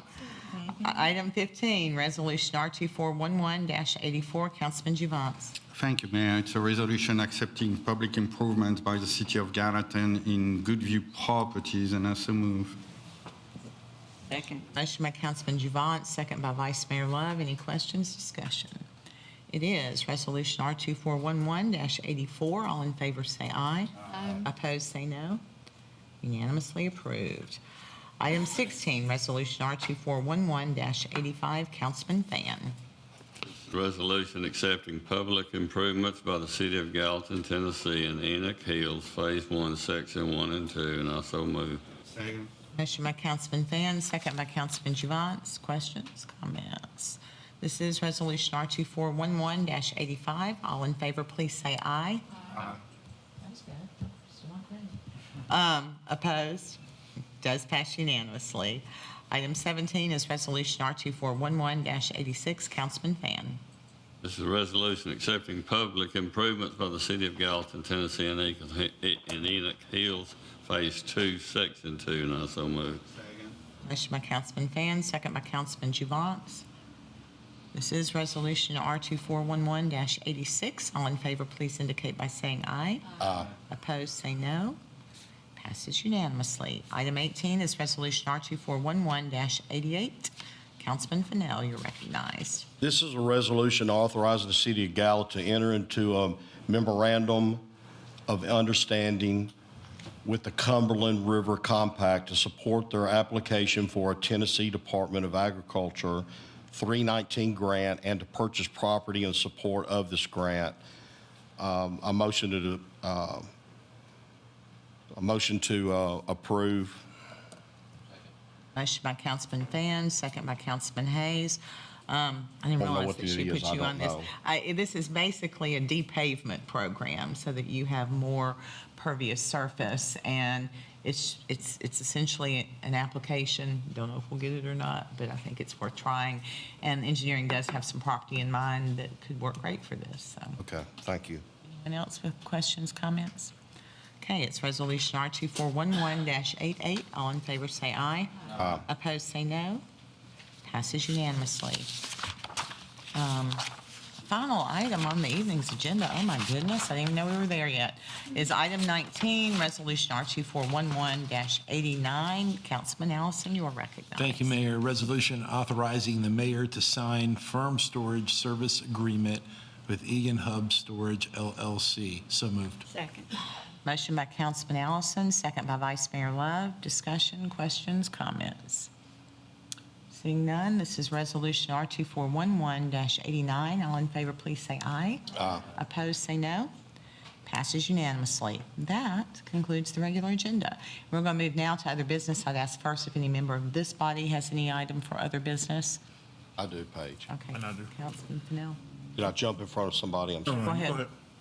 Okay. One of the county commissioners called me and spoke to me about the red light, or needing a red light in the area of the church and ML Rose and Adley. Said since the restaurants went in that area, which he was really happy with and glad it's there, but it's really changed the scope of things. There's been 5 accidents there within the last month. Toby Ellis said that that is one area that really needs to be addressed, that I think he's going to try to challenge TDOT to look into that area. And I know I've had a couple of citizens from the Goodview Church area. Northfield Church, I'm sorry. But also along with that, there's been several people that has complained to me about the dust issue of Rogers Group.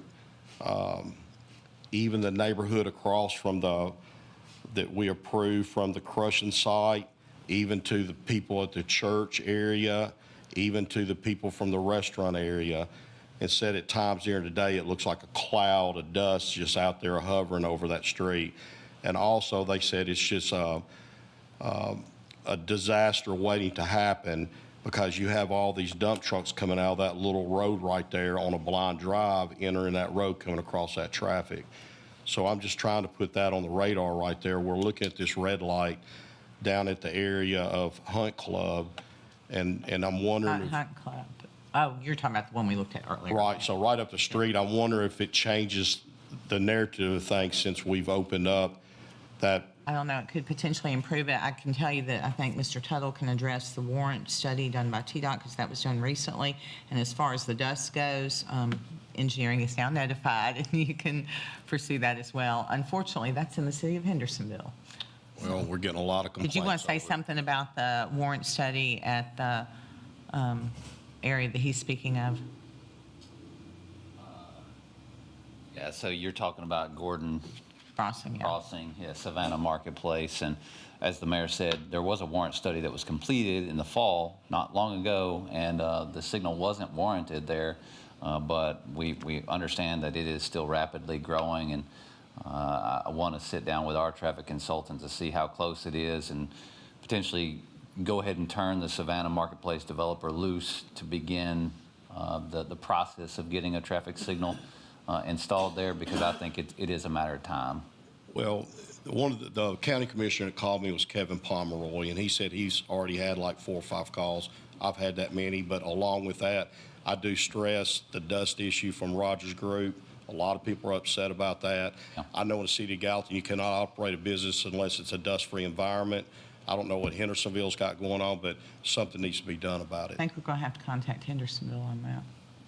Yeah, if it is in the Corey area of Hendersonville or anywhere that they're coming out, unless it's on that 800-foot strip. No, he's talking about the dust. Right. The dust piece, I'm just saying, unless it is somewhere along that 800-foot strip. No, it's really closer to the bypass, further back in there. What about all the houses over there that we approved that are in our area that we done that swap with on Kennesaw? On the west side of Big Station Camp. Well, 2 of them was citizens in that area said So basically the line is Big Station Camp Boulevard. Everything to the west of Big Station Camp Boulevard is Hendersonville's, and then to the east is ours. There you go. It's us. Nick, I do think it would be I'm sorry, Mr. Tuttle, I do think it would be sensible to go ahead and have them order the infrastructure for the light and be prepared, because I think that we will be able to prove that demand, because ML Rose has opened since that was probably conducted. Sure. And that's that and the K9 resorts. And so I think that warrant is going to look quite different in short order if it doesn't already. Yep. Yes, ma'am. Anyone else? I do. Okay, thank you, Mr. Tuttle. Mr. Carter? I just want to solicit you all's prayers for Mrs. Beverly Staten and the Staten family. Reverend Thomas Staten made his transition today. He's the longtime local president of the Sumner County NAACP chapter. Thank you, guys. Was that her father? Her husband. No, her husband, you know him. Absolutely a lovely man. I will always miss his praying. It was always, he'd always insert comments when people were praying, and he had this very distinct voice. And Definitely. I love Great Miss- man. Mr. But their Staten daughter and is Miss Staten. Tamika. Well, there's another Staten lady that runs our elderly, what is that, Beverly? Senior Citizens. That's a different name. Stovall. Stovall, Beverly Stovall, okay, yeah. that's where I got Similar but different. yeah. Okay. Yeah. Okay. I know Ms. Kittrell has an item. Did you have one? No, I know IT has. Yes, I know. I was going to finish with this body. Ms. Kittrell, do you want to go ahead with your item, and then I'll Yes, ask Ms. Mayor. LaFever? I have a wine and grocery store and a retail grocery store, and the applicant is Paresh Patel. The store is Cisco's Market, located on 567 Long Hollow Pike. They have passed all the requirements of the city. I just need confirmation from this body. Can't think of where that's at. Is that the new development? Chambers Farms. Is that where it is? Triangle. Yeah, it's one of those two right there at the triangle. Is it the one in the middle of the triangle? So moved. Red River. It's on the left. Oh, on the left, okay. Motion by Councilman Hayes, second by Vice Mayor Love. Any further discussion, questions? All in favor of approving, say aye. Aye. Opposed, say no. It is unanimously approved. Thank you. It for you, Ms. Kittrell? Okay, I'd welcome our CIO, Ms. Jennifer LaFever. She has an ask of you all this evening. Another one that snuck up on us, but well worth pursuing. Mayor and council, thank you. Apologize for almost letting this grant opportunity slip by me, but it's due on the 27th. It is the same grant. It's year 2 of 4 of a grant that the Department of Homeland Security funds. There's going to be no cost to the city of Gallatin. 80% of the funding will come from the federal government. The remainder will come from the state government. And I just need your approval on this resolution to move forward with that request. Motion to approve. Resolution R2411-90. Because it was not on a work session, we need to move to approve it, to hear it tonight first. Make a motion to consider first. Motion to consider. Motion to consider by Second. Councilman Carter, second by Councilman Hayes. Any questions, discussion on that? All in favor of considering Resolution R2411-90, please say aye. Aye. Opposed? And now it would be proper for a motion. Motion to approve. Motion by Councilman Giovanni. Can we please list the resolution number? It was placed on your desk, and so I just want that to I be. read it to consider the resolution number. Okay. So, Resolution R2411-90, motion to approve by Councilman Giovanni. Second. Second by Councilman Carter. Any questions, any discussion? Okay, Resolution R2411-90, all in favor of approving, please say aye. Aye. Opposed, say no. It is unanimously approved. Thank you, Ms. LaFever. That takes us through other business, and now we will move on to public recognition on non-agenda related items. Whoops, I'm so sorry, Mr. Tuttle. I didn't say anything to you. No, it's okay. I did have one thing that I just wanted to give you a heads up on, because we have such a weird schedule to finish out the year with our council meetings. I'm gonna probably need your permission, hopefully, to sign a contract or at least award a bid without the money being appropriated. We do have undesignated stormwater funds that we have been waiting to appropriate when we got the bid back. And I'd planned to show up tonight and tell you exactly what that bid was, but we received no bids when we went to open them on Friday. So we have reorganized and we're rebidding it in a couple of weeks, but we won't have enough meetings left for me to be able to actually go through the process of getting 2 readings on an ordinance with a work session meeting before that. And so we do have the money available in our stormwater fund, I do expect. We just don't have it appropriated in the proper account. So you may forget all about this because Thanksgiving is next week, but I hope to remind you at the next meeting, and then at the work session meeting in December, I will know what the numbers are if we do get bids, and we sure hope that we do. We've contacted many contractors just to see what the deal was, why they didn't bid. A couple of them said, well, they didn't think they would get it because they thought someone else would get it, and no one bid on it. So just in a bad spot. I think it is a very busy time for contractors and very competitive. So I don't think they wanted to waste their time if they didn't think they had a good shot at getting it. So just want to give you a heads up. I would ask Ms. Nichols and Ms. Hamacali, you okay with that? Are you going to bring it back to get approval? I am. I think he's just notifying tonight. I just wanted to give you a heads up before I showed up and said, hey, I need $1 million to be appropriated. Again, the money is there as undesignated stormwater funds. I think your ask was to sign the contract before the appropriation of funds. But I don't want to do that until I know what the bid is. Cool. So Okay. I don't have Very a good. contract to So tell you're you. not asking for that tonight. Okay, I appreciate that. I will ask you that on December the 10th, which is a work session meeting, and I won't have time to obviously get appropriation ordinance and all that ready together. I could have the ordinance ready and it'll just be there as a work session item though. Good. So is that We'll talk. okay? Sounds good. Thank you, sir. Anyone else with other business? All right.